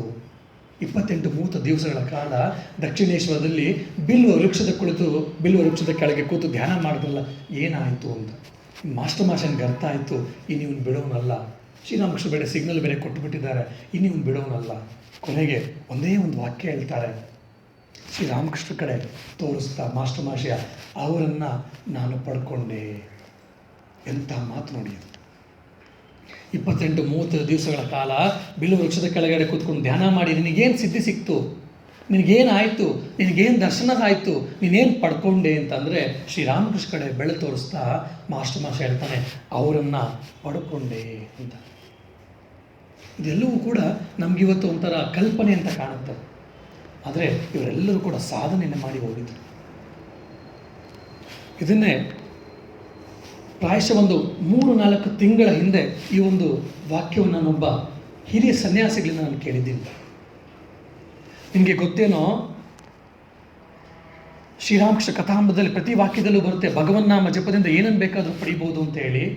ಹೌದು ಸ್ವಾಮೀಜಿ, ಭಗವನ್ನಾಮ ಜಪದಿಂದ ನಾವೇನೆಲ್ಲ ಪಡಿಬೋದು ಗೊತ್ತಾ ನಿಮಗೆ? ಹೌದು ಸ್ವಾಮೀಜಿ, ಶ್ರೀರಾಮಕೃಷ್ಣ ಹೇಳ್ತಿದ್ದಾರೆ, ಬಟ್ ನೀವು ಒಂದ್ಸರಿ ಹೇಳಿ ಸ್ವಾಮೀಜಿ ಅಂತ ಒಬ್ಬ ಹಿರಿಯ ಸನ್ಯಾಸಿ ಅಂತ ನಾವು ಕೇಳಿದ್ವಿ. ಅವಾಗ ಅವ್ರು ಹೇಳ್ತಾರೆ, ನೋಡು, ಇದು ನನ್ನ ಅನುಭವ. ಭಗವನ್ನಾಮ ಜಪದಿಂದ, ನಿರಂತರವಾದ ಆಧ್ಯಾತ್ಮಿಕ ಸಾಧನೆಯಿಂದ, ಪ್ರಾಮಾಣಿಕವಾದ ಸಾಧನೆಯಿಂದ ನನ್ನಲ್ಲಿ ಕಾಮ ದೂರವಾಗಿದೆ ಸಂಪೂರ್ಣವಾಗಿ. ನನ್ನ ಮನಸ್ಸಿನಲ್ಲಿ ಕಾಮ ಒಂದು ಚೂರು ಕೂಡ ಬರ್ತಾ ಇಲ್ಲ. ಇದು ನನ್ನ ಅನುಭವ. 15 ವರ್ಷಗಳ ಅನುಭವವನ್ನು ಇನ್ನು ಮುಂದೆ ಹೇಳ್ತಾ ಇದ್ದೀನಿ, ಯಾರಂತ ಹೇಳಬೇಡ ಅಂತೇಳಿ ಅವ್ರ ಹತ್ರ ಹೇಳಿದ್ರು. ಪ್ರಾಮಾಣಿಕವಾದ ಭಗವನ್ನಾಮ ಜಪದಿಂದ ಏನು ಸಾಧ್ಯ ಅಂತೇಳಿ ಒಬ್ಬ ಹಿರಿಯ ಸನ್ಯಾಸಿ ನನ್ನ ಮುಂದೆ ಅವರ ಅನುಭವವನ್ನು ತೋಡ್ಕೊಂಡು. ಮತ್ತು ದಯವಿಟ್ಟು ಈ ಮಾತುಗಳನ್ನು ಯಾರ ಹತ್ರ ಹೊರಗಡೆ ಹೇಳಬೇಡಿ, ಟಾಮ್ ಹೊಡಿಬೇಡಿ. ಯಾಕಪ್ಪ ಅಂತಂದರೆ ನಮ್ಮಗಳಲ್ಲಿ ಆ ಭಗವಂತನ ಮೇಲೆ ಹೆಚ್ಚೆಚ್ಚು ಶ್ರದ್ಧೆ ಭಕ್ತಿ ಜಾಸ್ತಿ ಆಗಲಿ ಅಂತ ಈ ರೀತಿಯಾದ ಕೆಲವು ಮಾತುಗಳನ್ನು, ಘಟನೆಗಳನ್ನು ಹಲವಾರು ಕೇಳಿರ್ತೀವಿ. ಅದರಲ್ಲಿ ಅಲ್ಲೊಂದು ಇಲ್ಲೊಂದು ನಿಮ್ಗೆ ಹೇಳ್ತಾ ಇರ್ತೀವಿ. ಸಾಮಾನ್ಯ ಇದನ್ನೆಲ್ಲ ಆಚೆ ಎಲ್ಲೂ ಹೇಳೋದಿಲ್ಲ. ಯಾಕೆ ನಾನು ಇದನ್ನು ಅಲ್ಲೊಂದಿಲ್ಲೊಂದು ನಿಮ್ಗೆ ಹೇಳ್ತಿರ್ತೀನಿ ಅಂದರೆ, ನಮಗೆ ಆ ದಿವ್ಯತ್ವದ ಮೇಲೆ ಶ್ರದ್ಧೆ ನಂಬಿಕೆ ಹೆಚ್ಚೆಚ್ಚು ಆಗಲಿ ಅನ್ನುವಂಥ ಒಂದೇ ಒಂದು ವಿಷಯಕ್ಕೆ. ನೀವೇನಾದರೂ ಪಬ್ಲಿಸಿಟಿ ಮಾಡಿಬಿಟ್ರೆ ಆಮೇಲೆ ನನ್ನನ್ನು ಇಟ್ಕೊಳ್ತಾರೆ ಜನ. ಹಾಗಾಗಿ ಶ್ರೀರಾಮಕೃಷ್ಣ ಕೃಪೆ ಆದರೆ ಏನೆಲ್ಲ ಸಾಧ್ಯ ಅನ್ನೋದು, ಇದನ್ನೇ ನಾವು ಮಾಸ್ಟರ್ ಮಾಷನ್ ಜೀವನದಲ್ಲೂ ನೋಡ್ಬೋದು. ಪ್ರಾಯಶಃ ಹಿಂದಿನ ಕ್ಲಾಸಲ್ಲೂ ಹೇಳಿದ್ದೆ, ಅವರು ಸನ್ಯಾಸವನ್ನು ತೆಗೆದುಕೊಳ್ಬೇಕು ಅಂತ ತುಂಬ ಇಷ್ಟ ಇತ್ತು. ಶ್ರೀರಾಮಕೃಷ್ಣ ಬೈತಾರೆ, ಆಮೇಲೆ ಸುಮ್ಮನೆ ಆಗ್ತಾರೆ. ಮುಂದೆ ಇನ್ನೊಬ್ಬ ಸನ್ಯಾಸಿ ಹತ್ರ ಮಾಸ್ಟರ್ ನನಗೆ ಅಂತ ಹೇಳಿದ್ರೆ ಒಬ್ಬ ಭಕ್ತನಿಗೆ ಅಂತ ಹೇಳ್ತಾನೆ. ಶ್ರೀರಾಮಕೃಷ್ಣ ಎಷ್ಟು ಕೃಪಾಮಯರು ಅಂತಂದರೆ, ಒಬ್ಬ ಭಕ್ತ ಸನ್ಯಾಸವನ್ನು ತೆಗೆದುಕೊಳ್ಬೇಕು ಅಂತ ತುಂಬ ಅವರನ್ನು ಪೀಡಿಸಿದ್ದ. ಬೇಡ ಅಂತ ಹೇಳಿದ್ರು, ಬಿಡಲಿಲ್ಲ. ಕೊನೆಗೆ ಬೈದರು, ಸುಮ್ಮನೆ ಆಗಿಬಿಟ್ಟಿದ್ದ. ಕೊನೆಗೆ ಹೋಗೋಕ್ಕಿಂತ ಮುಂಚೆ ಅವನಿಗೆ ತಾಂತ್ರಿಕ ಸನ್ಯಾಸವನ್ನು ಕೊಡಿಸಿ ಹೋದರು ಅಂತೇಳಿ. ತಾಂತ್ರಿಕ ಸನ್ಯಾಸವನ್ನು ಯಾರೋ ಕೊಡಿಸಿದ್ರು ಅಂದರೆ ಮಾಸ್ಟರ್ಗೆ ಕೊಡಿಸಿದ್ರು ಶ್ರೀರಾಮಕೃಷ್ಣರು. ಮತ್ತು ಸ್ವಾಮಿ ಶಾರದಾನಂದರಿಗೆ ವಾರಗಣ್ಣಿರುತ್ತೆ. ಆ ವಾರಗಣ್ಣು ಮೆಲ್ಗಣ್ಣು ಅಂತ ನಾವು ಹೇಳ್ತಾ, ವಾರಗಣ್ಣಿದ್ರೆ ಆಧ್ಯಾತ್ಮಿಕ ಜೀವನಕ್ಕೆ ಅದನ್ನು ತೊಂದರೆ ಆಗುತ್ತೆ ಅಂತ ಶ್ರೀರಾಮಕೃಷ್ಣ ಹೇಳೋದನ್ನು ನಾವು ರಾಮಕೃಷ್ಣ ಕಥಾಮೃತದಲ್ಲಿ ವಚನವೇದದಲ್ಲಿ ನೋಡ್ತೀವಿ. ಇದು ಸ್ವಾಮಿ ಶಾರದಾನಂದರಿಗೆ ಇತ್ತು ಅಂತೇಳಿ ಶ್ರೀರಾಮಕೃಷ್ಣರು ವಿಶಿಷ್ಟವಾದ ಒಂದು ತಾಂತ್ರಿಕ ಸಾಧನೆಯನ್ನು ಮಾಡಿಸಿ ಸ್ವಾಮಿ ಶಾರದಾನಂದರಿಗೆ ಯಾವುದೇ ರೀತಿಯ ಸಾಧನೆ ತೊಂದರೆ ಆಗಬಾರ್ದು ಅಂತ ಸಾಧನೆಯನ್ನು ಮಾಡಿಸಿರುವಂಥದ್ದು ನಾವು ಪುಸ್ತಕಗಳಲ್ಲಿ ಕಾಣ್ಬೋದು.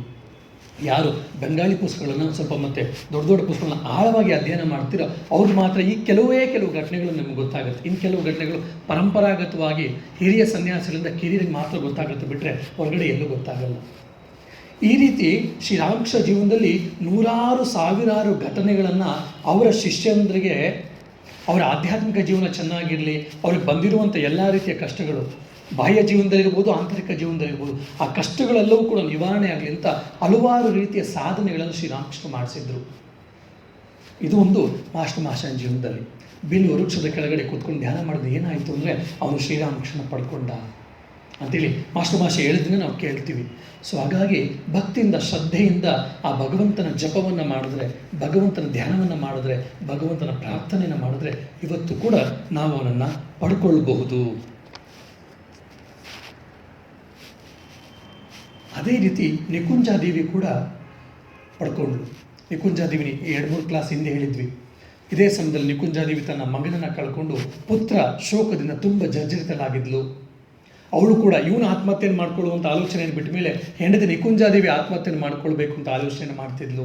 ಆವಾಗ ಶ್ರೀರಾಮಕೃಷ್ಣ ಸಂಪರ್ಕಕ್ಕೆ ಕರ್ಕೊಂಡು ಬರ್ತಾನೆ ಮಾಸ್ಟರ್. ಶ್ರೀರಾಮಕೃಷ್ಣ ಸಂಪರ್ಕಕ್ಕೆ, ಶ್ರೀ ಮಾತೆಯವರ ಸಂಪರ್ಕಕ್ಕೆ ಬಂದ ಮೇಲೆ ಅವಳ ಸತ್ಸಂಗದ ಪ್ರಭಾವದಿಂದ ನಿಕುಂಜಾದೇವಿಯ ಮನಸ್ಸು ಬದಲಾಗುತ್ತೆ, ಅವಳ ಜೀವನ ಶೈಲಿ ಬದಲಾಗುತ್ತೆ, ಅವಳ ಚಿಂತನ ಶೈಲಿ ಬದಲಾಗಿ ಅವಳು ಕೂಡ ಶ್ರೀರಾಮಕೃಷ್ಣರ ಶ್ರೀ ಮಾತೆಯ ಶಿಷ್ಯೆ ಆಗ್ತಾಳೆ. ಎಷ್ಟಾದ್ಲು ಅಂತಂದರೆ ಶ್ರೀರಾಮಕೃಷ್ಣಗೆ ಯಾವ ಗಂಟ್ಲು ಕ್ಯಾನ್ಸರ್ ಅಂತ ಗೊತ್ತಾಗಿ ಆದಮೇಲೆ ಅವಳು ಕೂಡ ಎಷ್ಟೋ ಬಾರಿ ನಿಕುಂಜಾದೇವಿ ಕೂತ್ಕೊಂಡು ಅಳ್ತಾ ಇರ್ತಾಳೆ. ಯಾಕೆ ಅಳ್ತಾ ಇದೆಯಾ? ಓಹೋ, ನಿನ್ನ ಮಗನನ್ನು ಕಳ್ಕೊಂಡಿಯಲ್ಲ, ಆ ಪುತ್ರ ಶೋಕವನ್ನು ಇನ್ನೂ ಬಿಡ್ಲಿಕ್ಕೆ ನಿಂಗೆ ಸಾಧ್ಯ ಆಗಲಿಲ್ಲ ಅಂತ ಕಾಣುತ್ತೆ ಅಂತ ಹೇಳಿದಾಗ, ಇಲ್ಲ, ನನ್ನ ಮಗ ನಾನು ಕಳ್ಕೊಂಡೆ ಅಂತ ನನಗೆ ಬೇಜಾರಾಗಿತ್ತು, ನೋವಾಗಿತ್ತು. ಹೌದು, ಶ್ರೀರಾಮಕೃಷ್ಣರ ಶಾರದಾದೇವಿಯ ಸಂಪರ್ಕಕ್ಕೆ ಬಂದ ಮೇಲೆ ಆ ನೋವು ನನಗೆ ಹೊರಟೋಯ್ತು. ಮತ್ತು ಈಗ ಯಾಕೆ ಅಳ್ತಾ ಇದೆಯಾ? ನನ್ನ ಆರಾಧ್ಯ ದೇವನಾದ ಶ್ರೀರಾಮಕೃಷ್ಣರಿಗೆ ಆರೋಗ್ಯ ಚೆನ್ನಾಗಿಲ್ಲ, ಅವ್ರಿಗೆ ತುಂಬ ನೋವುಂಟಾಗ್ತಿದೆಯಂತೆ, ಮತ್ತು ಕ್ಯಾನ್ಸರ್ ಬೇರೆ ಬಂದಿದೆಯಂತೆ. ಆ ಕ್ಯಾನ್ಸರ್ ಬಂದರೆ ಬೇಗ ಹೊರಟೋಗ್ತಾರಂತೆ, ಇನ್ನು ಕೆಲವೇ ದಿವಸದಲ್ಲಿ ಹೊರಟೋಗ್ಬೋದು ಅಂತ ಹೇಳಿ ಮಾತುಕತೆ ಬರ್ತಾ ಇದೆ. ಇದನ್ನು ಕೇಳಿ ನನಗೆ ತುಂಬ ನೋವಾಗ್ತಾ ಇದೆ. ನನ್ನ ಆರಾಧ್ಯ ದೇವ ನನಗೆ ಯಾರು ಒಳಿತನ್ನು ಮಾಡಿದ್ನೋ, ನನ್ನಂಥ ನೂರಾರು ಜನ, ಸಾವಿರಾರು ಜನರಿಗೆ ಒಳಿತನ್ನು ಮಾಡುವಂತಹವನು, ಅಂತಹ ಶ್ರೀರಾಮಕೃಷ್ಣರು ಈ ದೇಹವನ್ನು ಬಿಟ್ಟು, ಇಹಲೋಕವನ್ನು ಬಿಟ್ಟು ಹೊರಟೋಗ್ತಾರಲ್ಲ, ಅದಕ್ಕೆ ನನಗೆ ತುಂಬ ಬೇಜಾರಾಗ್ತಿದೆ, ತುಂಬ ನೋವಾಗ್ತಿದೆ, ಅದಕ್ಕೆ ನನಗೆ ಅಳು ಬರ್ತಾ ಇದೆ ಅಂತ. ನೋಡಿ, ಒಂದು ಮಾನಸಿಕ ಪರಿಸ್ಥಿತಿ ಬದಲಾಯಿತು ಅಂದರೆ, ನಮ್ಮ ಚಿಂತನ ಶೈಲಿ ನಮಗೆ ಬದಲಾಯಿತು ಅಂದರೆ ಹೇಗೆಲ್ಲ ವ್ಯಕ್ತಿಗಳು ಬದಲಾಗ್ತಾರೆ ಅಂತ. ಪುತ್ರ ಶೋಕದಿಂದ ಜರ್ಜರಿತಳಾಗಿ ಆತ್ಮಹತ್ಯೆ ಮಾಡ್ಕೊಳ್ಬೇಕು ಅಂತ ಹೇಳಿ ಪ್ರತಿನಿತ್ಯ ಗಂಟೆಗಟ್ಟಲೆ ಕೂತ್ಕೊಂಡು ಅಳ್ತಾ ಇರುವಂಥ ಒಬ್ಬ ನಿಕುಂಜಾದೇವಿ ಸತ್ಸಂಗಕ್ಕೆ ಬಂದು, ಸತ್ಸಂಗದ ಸಂಪರ್ಕಕ್ಕೆ ಬಂದು, ದಿವ್ಯತ್ರೆಯರ ಸಂಪರ್ಕಕ್ಕೆ ಬಂದ ಮೇಲೆ ಅವಳು ಶ್ರೀರಾಮಕೃಷ್ಣಗೋಸ್ಕರ ಅಳ್ತಾ ಇದ್ದಾಳೆ. ಇದು ಸತ್ಸಂಗದ ಮಹಿಮೆ. ಇದು ಸಾಧು ಸಂತರ ಸಂಘದ ಮಹಿಮೆ. ಏನಾಗುತ್ತೆ ಅಂತಂದರೆ ನಮ್ಮ ದೃಷ್ಟಿಕೋನಗಳು ಬದಲಾಗ್ತಾ ಹೋಗುತ್ತೆ. ಇಲ್ಲಿವರೆಗೂ ನಮ್ಮ ಪ್ರಿಯಾರಿಟಿ ಲಿಸ್ಟಲ್ಲಿ ಏನೇನಿತ್ತೋ ಅದೆಲ್ಲವೂ ಕೂಡ ಚೇಂಜ್ ಆಗ್ತಾ ಹೋಗುತ್ತೆ. ಇನ್ನೊಂದು ಕಡೆ ಹೇಳ್ತಾರೆ, ಹಲವಾರು ಜನ ಭಕ್ತರು ಕೂತ್ಕೊಂಡು ನಿಕುಂಜಾದೇವಿ ಯಾವಾಗ ಪುತ್ರ ಶೋಕದಿಂದ ಜರ್ಜರಿತಳಾಗಿದ್ಲೋ ಆವಾಗ ಶ್ರೀರಾಮಕೃಷ್ಣರ ಶ್ರೀಮಾತೆಯವರ ಹಲವಾರು ಶಿಷ್ಯರು ಬಂದು ನಿಕುಂಜಾದೇವಿ ಹತ್ರ ಕೂತ್ಕೊಂಡು, ನಿನಗೇನು ಆಗೋದಿಲ್ಲ, ಎಲ್ಲರ ಮನೇಲಿ ಇರ್ತೀಯ ಸಮಸ್ಯೆಗಳಿದೆ, ಹಲವಾರು ಜನ ಈ ಥರ ಮಕ್ಕಳನ್ನ ಕಳ್ಕೊಂಡಿದ್ದೇವೆ, ಪ್ರತಿಯೊಬ್ಬರ ಮೇಲೆ ಒಬ್ಬರಲ್ಲೊಬ್ಬರು ಸಾಯ್ತಾ ಇರ್ತಾರೆ, ಸಾವು ನಿಶ್ಚಿತ, ಹುಡ್ದವ್ನು ಸಾಯಲೇಬೇಕು ಅಂತ ಇರ್ತೆ ಮಾತುಗಳನ್ನು ಆಡ್ತಾ ಅವ್ರದ್ದೇ ಆದಂಥ ರೀತಿಯಂಥ ಮಾತುಗಳನ್ನು ಆಡಿ ಸಾಂತ್ವನವನ್ನು ಮಾಡ್ತಾ ಇರ್ತಾರೆ. ಈ ಸಾಂತ್ವನದ ಮಾತುಗಳಿಂದ ಪ್ರಪ್ರಥಮದ ಪ್ರಾರಂಭಿಕ ಹಂತದಲ್ಲಿ ಈ ಕುಂಜಾದೇವಿಗೆ ಎಷ್ಟೋ ನೋವು ಉಪಶಮನ ಆಗಿರುತ್ತೆ. ಇದನ್ನು ನಾವು ಅವಳ ಜೀವನದಲ್ಲಿ ನೋಡ್ಬೋದು. ಈ ಘಟನೆಯನ್ನು, ಈ ಮಾತನ್ನು ನಾನು ಯಾಕೆ ಉಲ್ಲೇಖ ಮಾಡಿದೆ ನಿಮಗೆ ಇಲ್ಲಿ ಅಂತಂದರೆ, ನೋಡಿ ಇಲ್ಲೇ ಶ್ರೀರಾಮಕೃಷ್ಣರ ಭಕ್ತರ ಒಂದು ಕುಟುಂಬ, ಶ್ರೀರಾಮಕೃಷ್ಣರ ಭಕ್ತರ ಒಂದು ಫ್ಯಾಮಿಲಿ, ಶ್ರೀರಾಮಕೃಷ್ಣ ಫ್ಯಾಮಿಲಿ ಅಲ್ಲೇ ಅದೊಂದು ರೂಪುಗೊಳ್ತಾ ಬಂದಿತ್ತು. ಅಲ್ಲಿದ್ದಂಥ ಭಕ್ತರು ಒಬ್ಬೊಬ್ಬರು ಬೇರೆ ಬೇರೆ ಜಾತಿಯವರು, ಬೇರೆ ಬೇರೆ ಪಂಗಡದವರು. ಅದ್ರಲ್ಲಿ ಬಡವರಿದ್ದರು, ಸಾಹುಕಾರರಿದ್ದರು, ಅದ್ರಲ್ಲಿ ಆಫೀಸರ್ಗಳಿದ್ದರು, ಸಾಮಾನ್ಯರಿದ್ದರು, ವ್ಯಾಪಾರಿಗಳಿದ್ದರು, ಇನ್ನು ಕೂಲಿ ಕೆಲಸ ಮಾಡುವಂಥವ್ರಿದ್ದರು. ಆದರೆ ಎಲ್ಲ ಭೇದ ಭಾವಗಳು ಬಿಟ್ಟು ಒಬ್ರಿಗೊಬ್ಬರು ಕಷ್ಟ ಸುಖವನ್ನು ಹಂಚಿಕೊಂಡು ಒಬ್ರಿಗೊಬ್ಬರು ಪೂರಕವಾಗಿ ನೆರವಾಗ್ತಾಯಿದ್ರು. ಅವರಲ್ಲಿ 90% ಅವ್ರು ಯಾರು ರಕ್ತ ಸಂಬಂಧಿಗಳಲ್ಲ, ಆದರೆ ಶ್ರೀರಾಮಕೃಷ್ಣ ಅನ್ನುವಂಥ ಒಂದೇ ಒಂದು ಸಂಬಂಧದಿಂದ ಇವರೆಲ್ಲರೂ ಕೂಡ ಒಗ್ಗಟ್ಟಾಗಿದ್ದರು, ಒಂದಾಗಿದ್ದರು. ಅಂದರೆ ಶ್ರೀರಾಮಕೃಷ್ಣರ ಭಕ್ತರ ಒಂದು ಕುಟುಂಬ, ಶ್ರೀರಾಮಕೃಷ್ಣ ಫ್ಯಾಮಿಲಿ ಆವಾಗಲೇ ರೂಪುಗೊಂಡಿದ್ದು ನಾವು ಕಾಣ್ಬೋದು. ಏನು ನಾವು ಆಶ್ರಮಕ್ಕೆ ಬರ್ತಾ ಬರ್ತಾ ಭಕ್ತರೆಲ್ಲ ಆದಾಗ ಏನಾಗುತ್ತೆ ಅಂದರೆ ಒಂದು ಸಾತ್ವಿಕ ಜನರ ಒಂದು ತಂಡ ನಿರ್ಮಾಣ ಆಗ್ತಾ ಹೋಗುತ್ತೆ. ನಮ್ಮ ಒಬ್ಬೊಬ್ಬರ ಕಷ್ಟ ಸುಖವನ್ನು ಹಂಚಿಕೊಂಡು ಒಬ್ಬೊಬ್ಬರ ಸುಖ ದುಃಖ ನೋವು ನಲಿವುಗಳನ್ನು ಶೇರ್ ಮಾಡಿಕೊಂಡು ಒಬ್ರಿಗೊಬ್ಬರು ಪರಸ್ಪರ ಸಹಕಾರ ಕೊಡುವಂಥದ್ದನ್ನು ನಾವು ಶ್ರೀರಾಮಕೃಷ್ಣ ಸಂವಿಧಾನದಲ್ಲಿ ನಾವು ಕಾಣ್ಬೋದು. ಹಾಗಾಗಿ ನಾವೆಲ್ಲರೂ ಕೂಡ ಒಂದು ಆ ಶ್ರೀರಾಮಕೃಷ್ಣ ಭಕ್ತರ ಕುಟುಂಬದಲ್ಲಿ ಹೆಚ್ಚೆಚ್ಚು ಜನ ನಾವು ಸೇರಿಕೊಳ್ತಾ ಇನ್ನೂ ಹೆಚ್ಚು ಜನರನ್ನು ಸೇರಿಸ್ತಾ ಹೋಗಬೇಕು. ಯಾಕಂದರೆ ಅವಾಗ ಲೈಕ್ ಮೈಂಡೆಡ್ ಪೀಪಲ್ ನಾವು ಯಾವಾಗ ಇರ್ತೀವೋ ಅದು ನಮಗೆ ಹೆಚ್ಚೆಚ್ಚು ಸಹಾಯ ನೆರವು ನಮಗೆ ಸಿಗುತ್ತೆ. ಇನ್ನೊಂದು ಕಡೆ ಶ್ರೀರಾಮಕೃಷ್ಣಗೆ ಅದ್ಭುತವಾದ ಒಂದು ಮಾತನ್ನು ಮಾಸ್ಟಂಗೆ ಹೇಳ್ತಾರೆ. ಹೀಗೆ ಸಂವಾದ ಮಾಡ್ತಾ, ನೋಡೋ ನಾನು ಸಾಧನೆ ಮಾಡಿದ್ದೀನಿ, ಈ ಸಾಧನೆ ಮಾಡಿದ್ರಿಂದ ನಾನು ಆ ಮಾಯೆಯಿಂದ ಪಾರಾಗಿದ್ದೀನಿ ಅಂತ ಅನ್ಕೋಬೇಡ. ಅಂದ್ಕೊಂಡ್ರೆ ಅದು ನಿನ್ನ ಭ್ರಮೆ. ಮತ್ತು ನನ್ನ ಸಾಧನೆಯಿಂದ ಅಲ್ಲದೆ ಯಾವುದರಿಂದ ಈ ಮಹಾಮಾಯ ಪರದೆಯಿಂದ ನಾನು ಆಚೆಗೆ ಹೋಗಿದ್ದೀನಿ, ಮಾಯಿಂದ ಹಿಂದೆ ಅಂತಂದರೆ ಮಹಾಮಾಯ ಕೃಪೆಯಿಂದ, ಭಗವತಿಯ ಕೃಪೆಯಿಂದ ಅಂಥೇಳಿ ಮಾಸ್ಟಂಗೆ ಶ್ರೀರಾಮಕೃಷ್ಣ ಹೇಳ್ತಿದ್ದಾರೆ. ಅವ್ರು ಸ್ವಯಂ ನಾರಾಯಣ ಸ್ವರೂಪಿಗಳು, ಭಗವಂತ ಅವ್ರಿಗೆ ಅವರ ಕೆಳಗೆ ಅವರ ಇಚ್ಛಾಮಾತ್ರದಿಂದ ಮಹಾಮಾಯ ಕೆಲಸ ಮಾಡ್ತಿದ್ದಾಳೆ. ಅವ್ರಿಗೆ ಯಾವುದೋ ಮಹಾಮಾಯ ಆವರಣ ಇರೋದಿಲ್ಲ. ಅಂದರೆ ಇದ್ರ ಮೂಲಕ ಮಾಸ್ಟಂಗೆ ಹೇಳ್ತಿರೋ ಮೂಲಕ ನಮಗೆಲ್ಲ ಕೂಡ ಅರ್ಥ ಮಾಡಿಸ್ತಾ ಇದ್ದಾರೆ. ಏನಪ್ಪ ಅಂದರೆ ನಾವು ಸಾಧನೆಯನ್ನು ಮಾಡ್ತಾ ಭಗವಂತನ ಕೃಪೆಗೆ ಒಳಗಾದಾಗ ಮಾತ್ರ, ಭಗವಂತನ ಕೃಪೆ ಆದಾಗ ಮಾತ್ರ ನಾವು ಈ ಸಂಸಾರದ ಚಕ್ರದಿಂದ ಮುಕ್ತರಾಗಬಹುದು. ಇದನ್ನೇ ಶ್ರೀಕೃಷ್ಣ ಪರಮಾತ್ಮ ಗೀತೆಯಲ್ಲಿ ತುಂಬ ಚೆನ್ನಾಗಿ ಹೇಳೋದು. ದೈವೀ ಹೇಷ ಗುಣಮಯಿ ಮಮ ಮಾಯಾ ದುರತ್ಯಯ ಮಾಮೇವ ಯೇ ಪ್ರಪದ್ಯಂತೆ ಮಾಯಾಮೇತಾಂ ತರಂತಿತೆ. ದೈವೀ ಹೇಷ ಗುಣಮಯಿ, ಈ ಮಹಾಮಾಯೆ ಏನಿಲ್ಲ ಗುಣಮಯಿ, ತ್ರಿಗುಣಾತ್ಮಕವಾದಂಥ ಗುಣಮಯಿ ಮಹಾಮಾಯೆ ದೈವದತ್ತವಾದದ್ದು. ಏಷ ಅಂದರೆ ಮಹಾಮಾಯ, ದೈವೀ ಏಷ ಗುಣ ಮಮ ಮಾಯ ದುರತ್ಯಯ, ಇದನ್ನು ನಾನೇ ಸೃಷ್ಟಿಸಿದ್ದು, ಇದನ್ನು ದಾಟಲಿಕ್ಕೆ ಸಾಧ್ಯ ಇಲ್ಲ. ದುರತ್ಯ ಅತ್ಯಂತ ಕಷ್ಟ, ಇದನ್ನು ದಾಟಿಸ್ಲಿಕ್ಕೆ ಸಾಧ್ಯ ಇಲ್ಲ. ದುರತ್ಯಯ ಮಾಮೇವ ಯೇ ಪ್ರಪದ್ಯಂತೆ, ನಾನೇ ಇದನ್ನು ಮಾಡಿದ್ದೇನೆ. ಮಾಯಾಮೇತಾಂ ತರಂತಿತೆ, ಇದರಿಂದ ಏನಾದರೂ ದಾಟಿಸ್ಬೇಕು ಅಂದರೆ, ಇದರಿಂದ ಆಚೆ ಕಳಿಸ್ಬೇಕು ಅಂದರೆ ನನ್ನ ಕೃಪೆ ಆಗಬೇಕು, ಆವಾಗ ಮಾತ್ರ ಸಾಧ್ಯ ಅಂತ ಶ್ರೀಕೃಷ್ಣ ಪರಮಾತ್ಮ ಕೂಡ ಇದನ್ನೇ ಗೀತೆಯಲ್ಲಿ ಹೇಳ್ತಾನೆ. ಇದನ್ನೇ ಶ್ರೀರಾಮಕೃಷ್ಣ ಕೂಡ ಹೇಳಿದ್ದಾರೆ.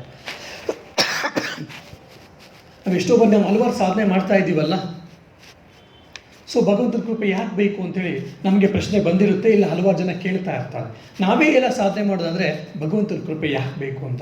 ಭಗವಂತನ ಕೃಪೆ ಆಗಲಿಕ್ಕೋಸ್ಕರ ಸಾಧನೆ ಮಾಡಬೇಕು, ಸಾಧನೆ ಆದಾಗ ಮಾತ್ರ ಭಗವಂತನ ಕೃಪೆ ಆಗೋದು. ಸೊ ಇವೆರಡೂ ಕೂಡ ಹೇಗೆ ಅಂದರೆ, ನಮ್ಮ ಸಾಧನೆ ಮತ್ತು ಭಗವಂತನ ಕೃಪೆ ಎರಡೂ ಕೂಡ ಒಂದು ಪಕ್ಷಿಯ ಎರಡು ರೆಕ್ಕೆಗಳಿದ್ದಂತೆ. ಸಾಧನೆ ಮಾಡದೆ ಕೃಪೆ ಆಗಲ್ಲ, ಕೃಪೆ ಆಗದೆ ನಮಗೆ ಮುಂದಕ್ಕೆ ಹೋಗ್ಲಿಕ್ಕೆ ಸಾಧ್ಯವಿಲ್ಲ. ಸೊ ಇವೆರಡೂ ಕೂಡ ಒಂದು ಪಕ್ಷಿಯ ಎರಡು ರೆಕ್ಕೆಗಳಿದ್ದಂತೆ, ಎರಡು ಒಟ್ಟೊಟ್ಟಿಗೆ ಹೋಗ್ತಾ ಇರಬೇಕು. ಸೊ ಹಾಗಾಗಿ ಭಗವಂತನ ಕೃಪೆ ಕೂಡ ಅತ್ಯಂತ ಅವಶ್ಯಕ. ಇದು ಒಂದಾದರೆ, ಆದರೆ ಇನ್ನೊಂದು ಆಯಾಮ ಏನಪ್ಪ ಅಂದರೆ, ನಾವು ತುಂಬ ಸಾಧನೆ ಮಾಡ್ತಾಯಿದ್ರೆ, ಧ್ಯಾನ ಜಪವನ್ನು ಮಾಡ್ತಾಯಿದ್ರೆ, ವ್ರತಗಳನ್ನು ಮಾಡ್ತಾಯಿದ್ರೆ ಅಹಂಕಾರವನ್ನು ತೆಗೆದುಕೊಳ್ಬಾರ್ದು. ನಾನು ಪ್ರತಿನಿತ್ಯ 10,000 ಜಪ ಮಾಡ್ತಾಯಿದ್ದೀನಿ, 2-3 ಗಂಟೆಗಳ ಕಾಲ ಅಧ್ಯಯನವನ್ನು ಮಾಡ್ತಾಯಿದ್ದೀನಿ, ನಾನು ತುಂಬ ಸಾತ್ವಿಕ ಮನುಷ್ಯ. ನಾವು ಸಾತ್ವಿಕರಾಗಿರ್ಬೋದು, 2-3 ಗಂಟೆಗಳ ಕಾಲ ವ್ರತ ಧ್ಯಾನ ಜಪವನ್ನು ಮಾಡ್ತಿರ್ಬೋದು, ಪ್ರತಿನಿತ್ಯ 10,000 ಜಪವನ್ನು ಮಾಡ್ತಾ ಇರ್ಬೋದು. ಅದು ನಮ್ಮೆಲ್ಲ ಕರ್ತವ್ಯ, ನಾವು ಮಾಡಲೇಬೇಕು. ಅದು ನಾವೆಲ್ಲ ಮಾಡ್ತಿರೋದು ಒಳ್ಳೆಯದೇ, ನೋ ಡೌಟ್.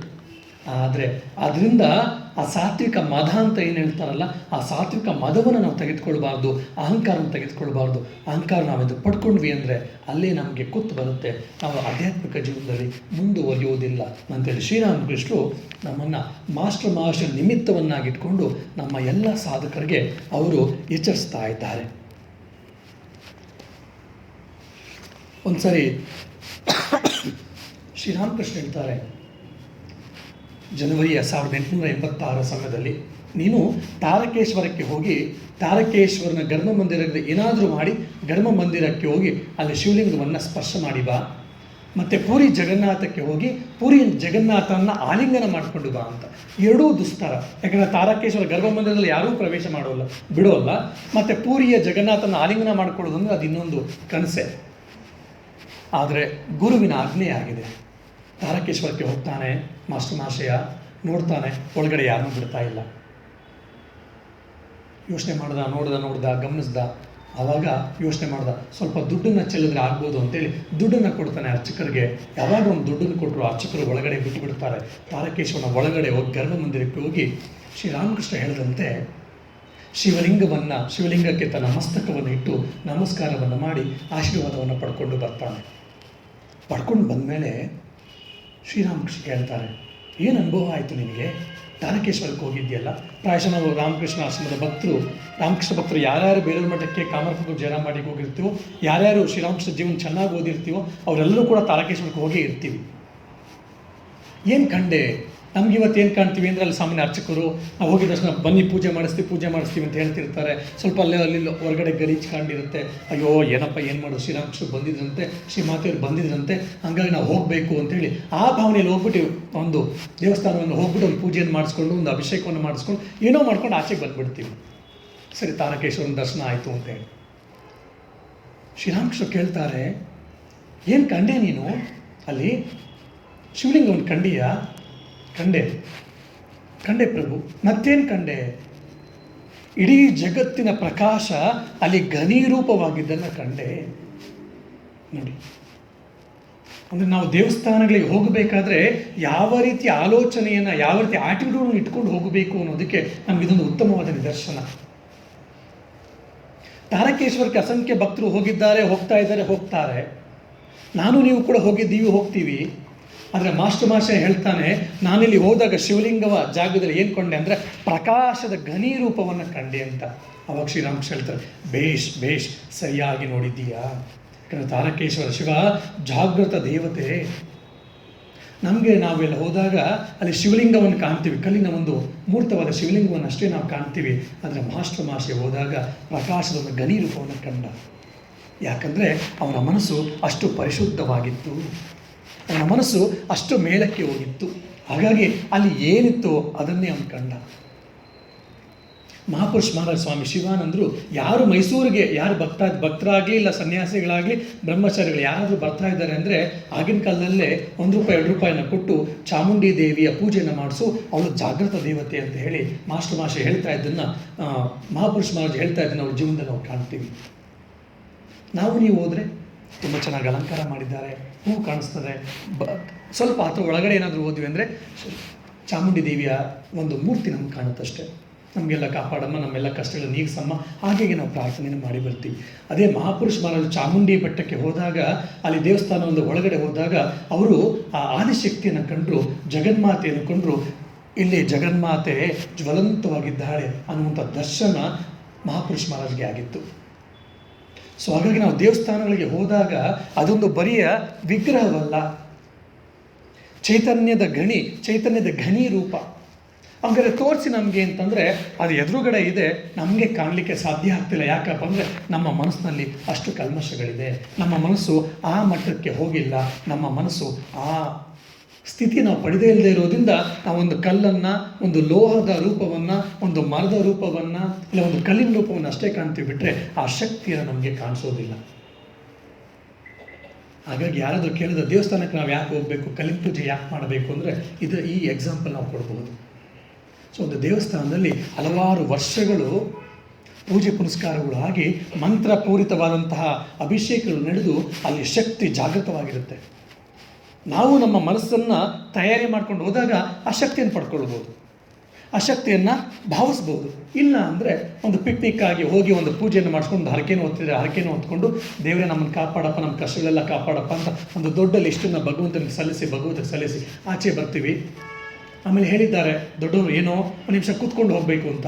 ಕೂತ್ಕೊಂಡು ಏನು ಮಾಡ್ತೀವಿ, ತೆಂಗಿನಕಾಯಿ ಇರುತ್ತೆ, ತೆಂಗಿನಕಾಯಿನ ಹೊಡೆದು ಆ ಕಾಯಿನ ತಿಂತ ಅಲ್ಲೇ ಎಲ್ಲ ಕಾಡುಹರಟೆಯನ್ನು ಮುಗಿಸಿ ಎಲ್ಲ ಜಗತ್ತಿನ ನಮ್ಮ ಸಂಸಾರದ ಎಲ್ಲ ಸಮಸ್ಯೆಗಳನ್ನು ನಮ್ಮೆಲ್ಲ ಮಾತಾಡಿ ಬರ್ತೀವಿ.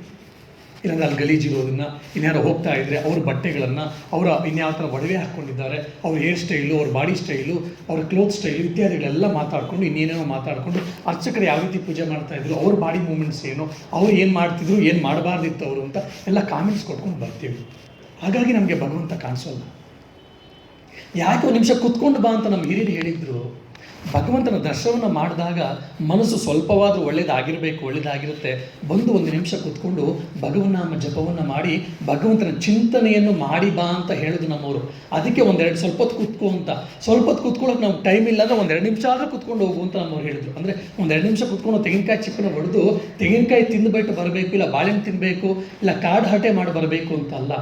ಅಂದರೆ ಕೂತ್ಕೊಂಡು ಭಗವಂತನ ಕುರಿತು ಆಲೋಚನೆಯನ್ನು ಮಾಡಿ, ಚಿಂತನೆಯನ್ನು ಮಾಡಿ, ಅಲ್ಲಿರುವಂಥ ಆಧ್ಯಾತ್ಮಿಕ ವಾತಾವರಣವನ್ನು ಆಸ್ವಾದಿಸಿ ಬಾ.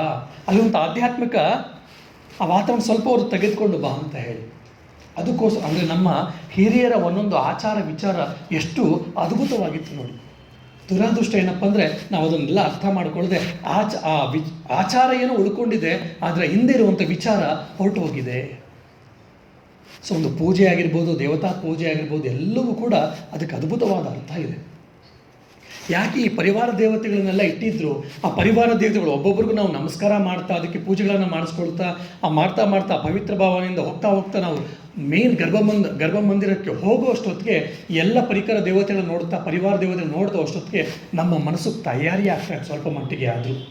ಸೊ ಆವಾಗ ಭಗವಂತನ ಸಾನ್ನಿಧ್ಯವನ್ನು ಅನುಭವಿಸುವ ಸ್ವಲ್ಪ ಮಟ್ಟಿಗೆ ನಮ್ಮ ಮನಸ್ಸು ತಯಾರಿ ಆಗೋದಕ್ಕೆ ಅದೆಲ್ಲವನ್ನೂ ನಮ್ಮ ಪೂರ್ವಜರು ಮಾಡಿದರು. ಅವರಿಗೆ ದುಡ್ಡು ಜಾಸ್ತಿಯಾಗಿ ಇಲ್ಲ ಏನೇನೋ ಮಾಡಲಿಕ್ಕೆ ಕೆಲಸ ಇಲ್ಲದೆ ಹಲವಾರು ಮೂರ್ತಿಗಳನ್ನು ಇಟ್ಕೊಂಡು ಕೂತಿರಲಿಲ್ಲ. ಪ್ರತಿಯೊಂದು ಕೂಡ ನಮ್ಮ ಆಲೋಚನೆ, ನಮ್ಮ ಚಿಂತನೆಯನ್ನು ಪ್ರತಿಯೊಂದು ಸರಿ ಮಾಡಿ ಆಧ್ಯಾತ್ಮಿಕವಾಗಿ ನಮ್ಮ ಪ್ರತಿಯೊಬ್ಬರು ನಾವು ಮೇಲ್ ಬರಬೇಕು, ಮುಂದುವರಿಯಬೇಕು ಅಂತ ಹೇಳಿ ಇದೆಲ್ಲವನ್ನೂ ಕೂಡ ನಮ್ಮ ಪೂರ್ವಜರು ಮಾಡಿಟ್ಟಿದ್ರು. ಆಚಾರ ಮಾತ್ರ ಉಳ್ಕೊಳ್ತು, ಆದರೆ ವಿಚಾರ ಮಾತ್ರ ಹೊರಟೋಯ್ತು. ಹಾಗಾಗಿ ಅದೆಲ್ಲವೂ ಕೂಡ ಒಂದು ಬರೀ ಮೂಢನಂಬಿಕೆ, ಕಂದಾಚಾರ ಅಂತೇಳಿ ಇವತ್ತು ಆಗಿಬಿಟ್ಟಿದೆ. ಹಾಗಾಗಿ ಇವೆಲ್ಲವೂ ನಾವು ಸ್ವಲ್ಪ ಅರ್ಥ ಮಾಡ್ಕೊಳ್ಬೇಕು. ಸೊ ನಾವು ಭಕ್ತಿಯಿಂದ, ಶ್ರದ್ಧೆಯಿಂದ ಎಷ್ಟೆಷ್ಟು ಪ್ರಾಮಾಣಿಕವಾದ ಪ್ರಯತ್ನವನ್ನು ಮಾಡ್ತೀವೋ, ಸಾಧನೆಗಳನ್ನು ಮಾಡ್ತೀವೋ, ಆವಾಗ ಇವೆಲ್ಲದಕ್ಕೂ ಕೂಡ ಪ್ರತಿಯೊಂದಕ್ಕೂ ಅರ್ಥ ಸಿಗುತ್ತೆ. ಅಂತಹ ಭಕ್ತಿ, ಅಂಥ ಶ್ರದ್ಧೆಯನ್ನು ದಿವ್ಯತ್ ನಮಗೆ ದಯಪಾಲಿಸಲಿ, ನಮ್ಮ ಗುರುಗಳು ದಯಪಾಲಿಸಲಿ. ಅದರಿಂದ ನಮ್ಮ ಆಧ್ಯಾತ್ಮಿಕ ಜೀವನ ಮುಂದುವರಿಯಲಿ. ಈ ಭವಸಾಗರದಿಂದ ಅವರ ಕೃಪೆಯಿಂದ ಆಚೆಗೆ ಬರುವಂತೆ ಹೇಳ್ತಾ ಈ ಕೆಲವಿನ ಮಾತಿನ ಪುಷ್ಪಗಳನ್ನು ಅವರ ಅಡಿದಾವಲ್ಲಿ ಸಮರ್ಪಿಸ್ತಾ ನನ್ನ ಮಾತಿಗೆ ವಿರಮಿಸ್ತೇನೆ. ಜೈ ರಾಮಕೃಷ್ಣ.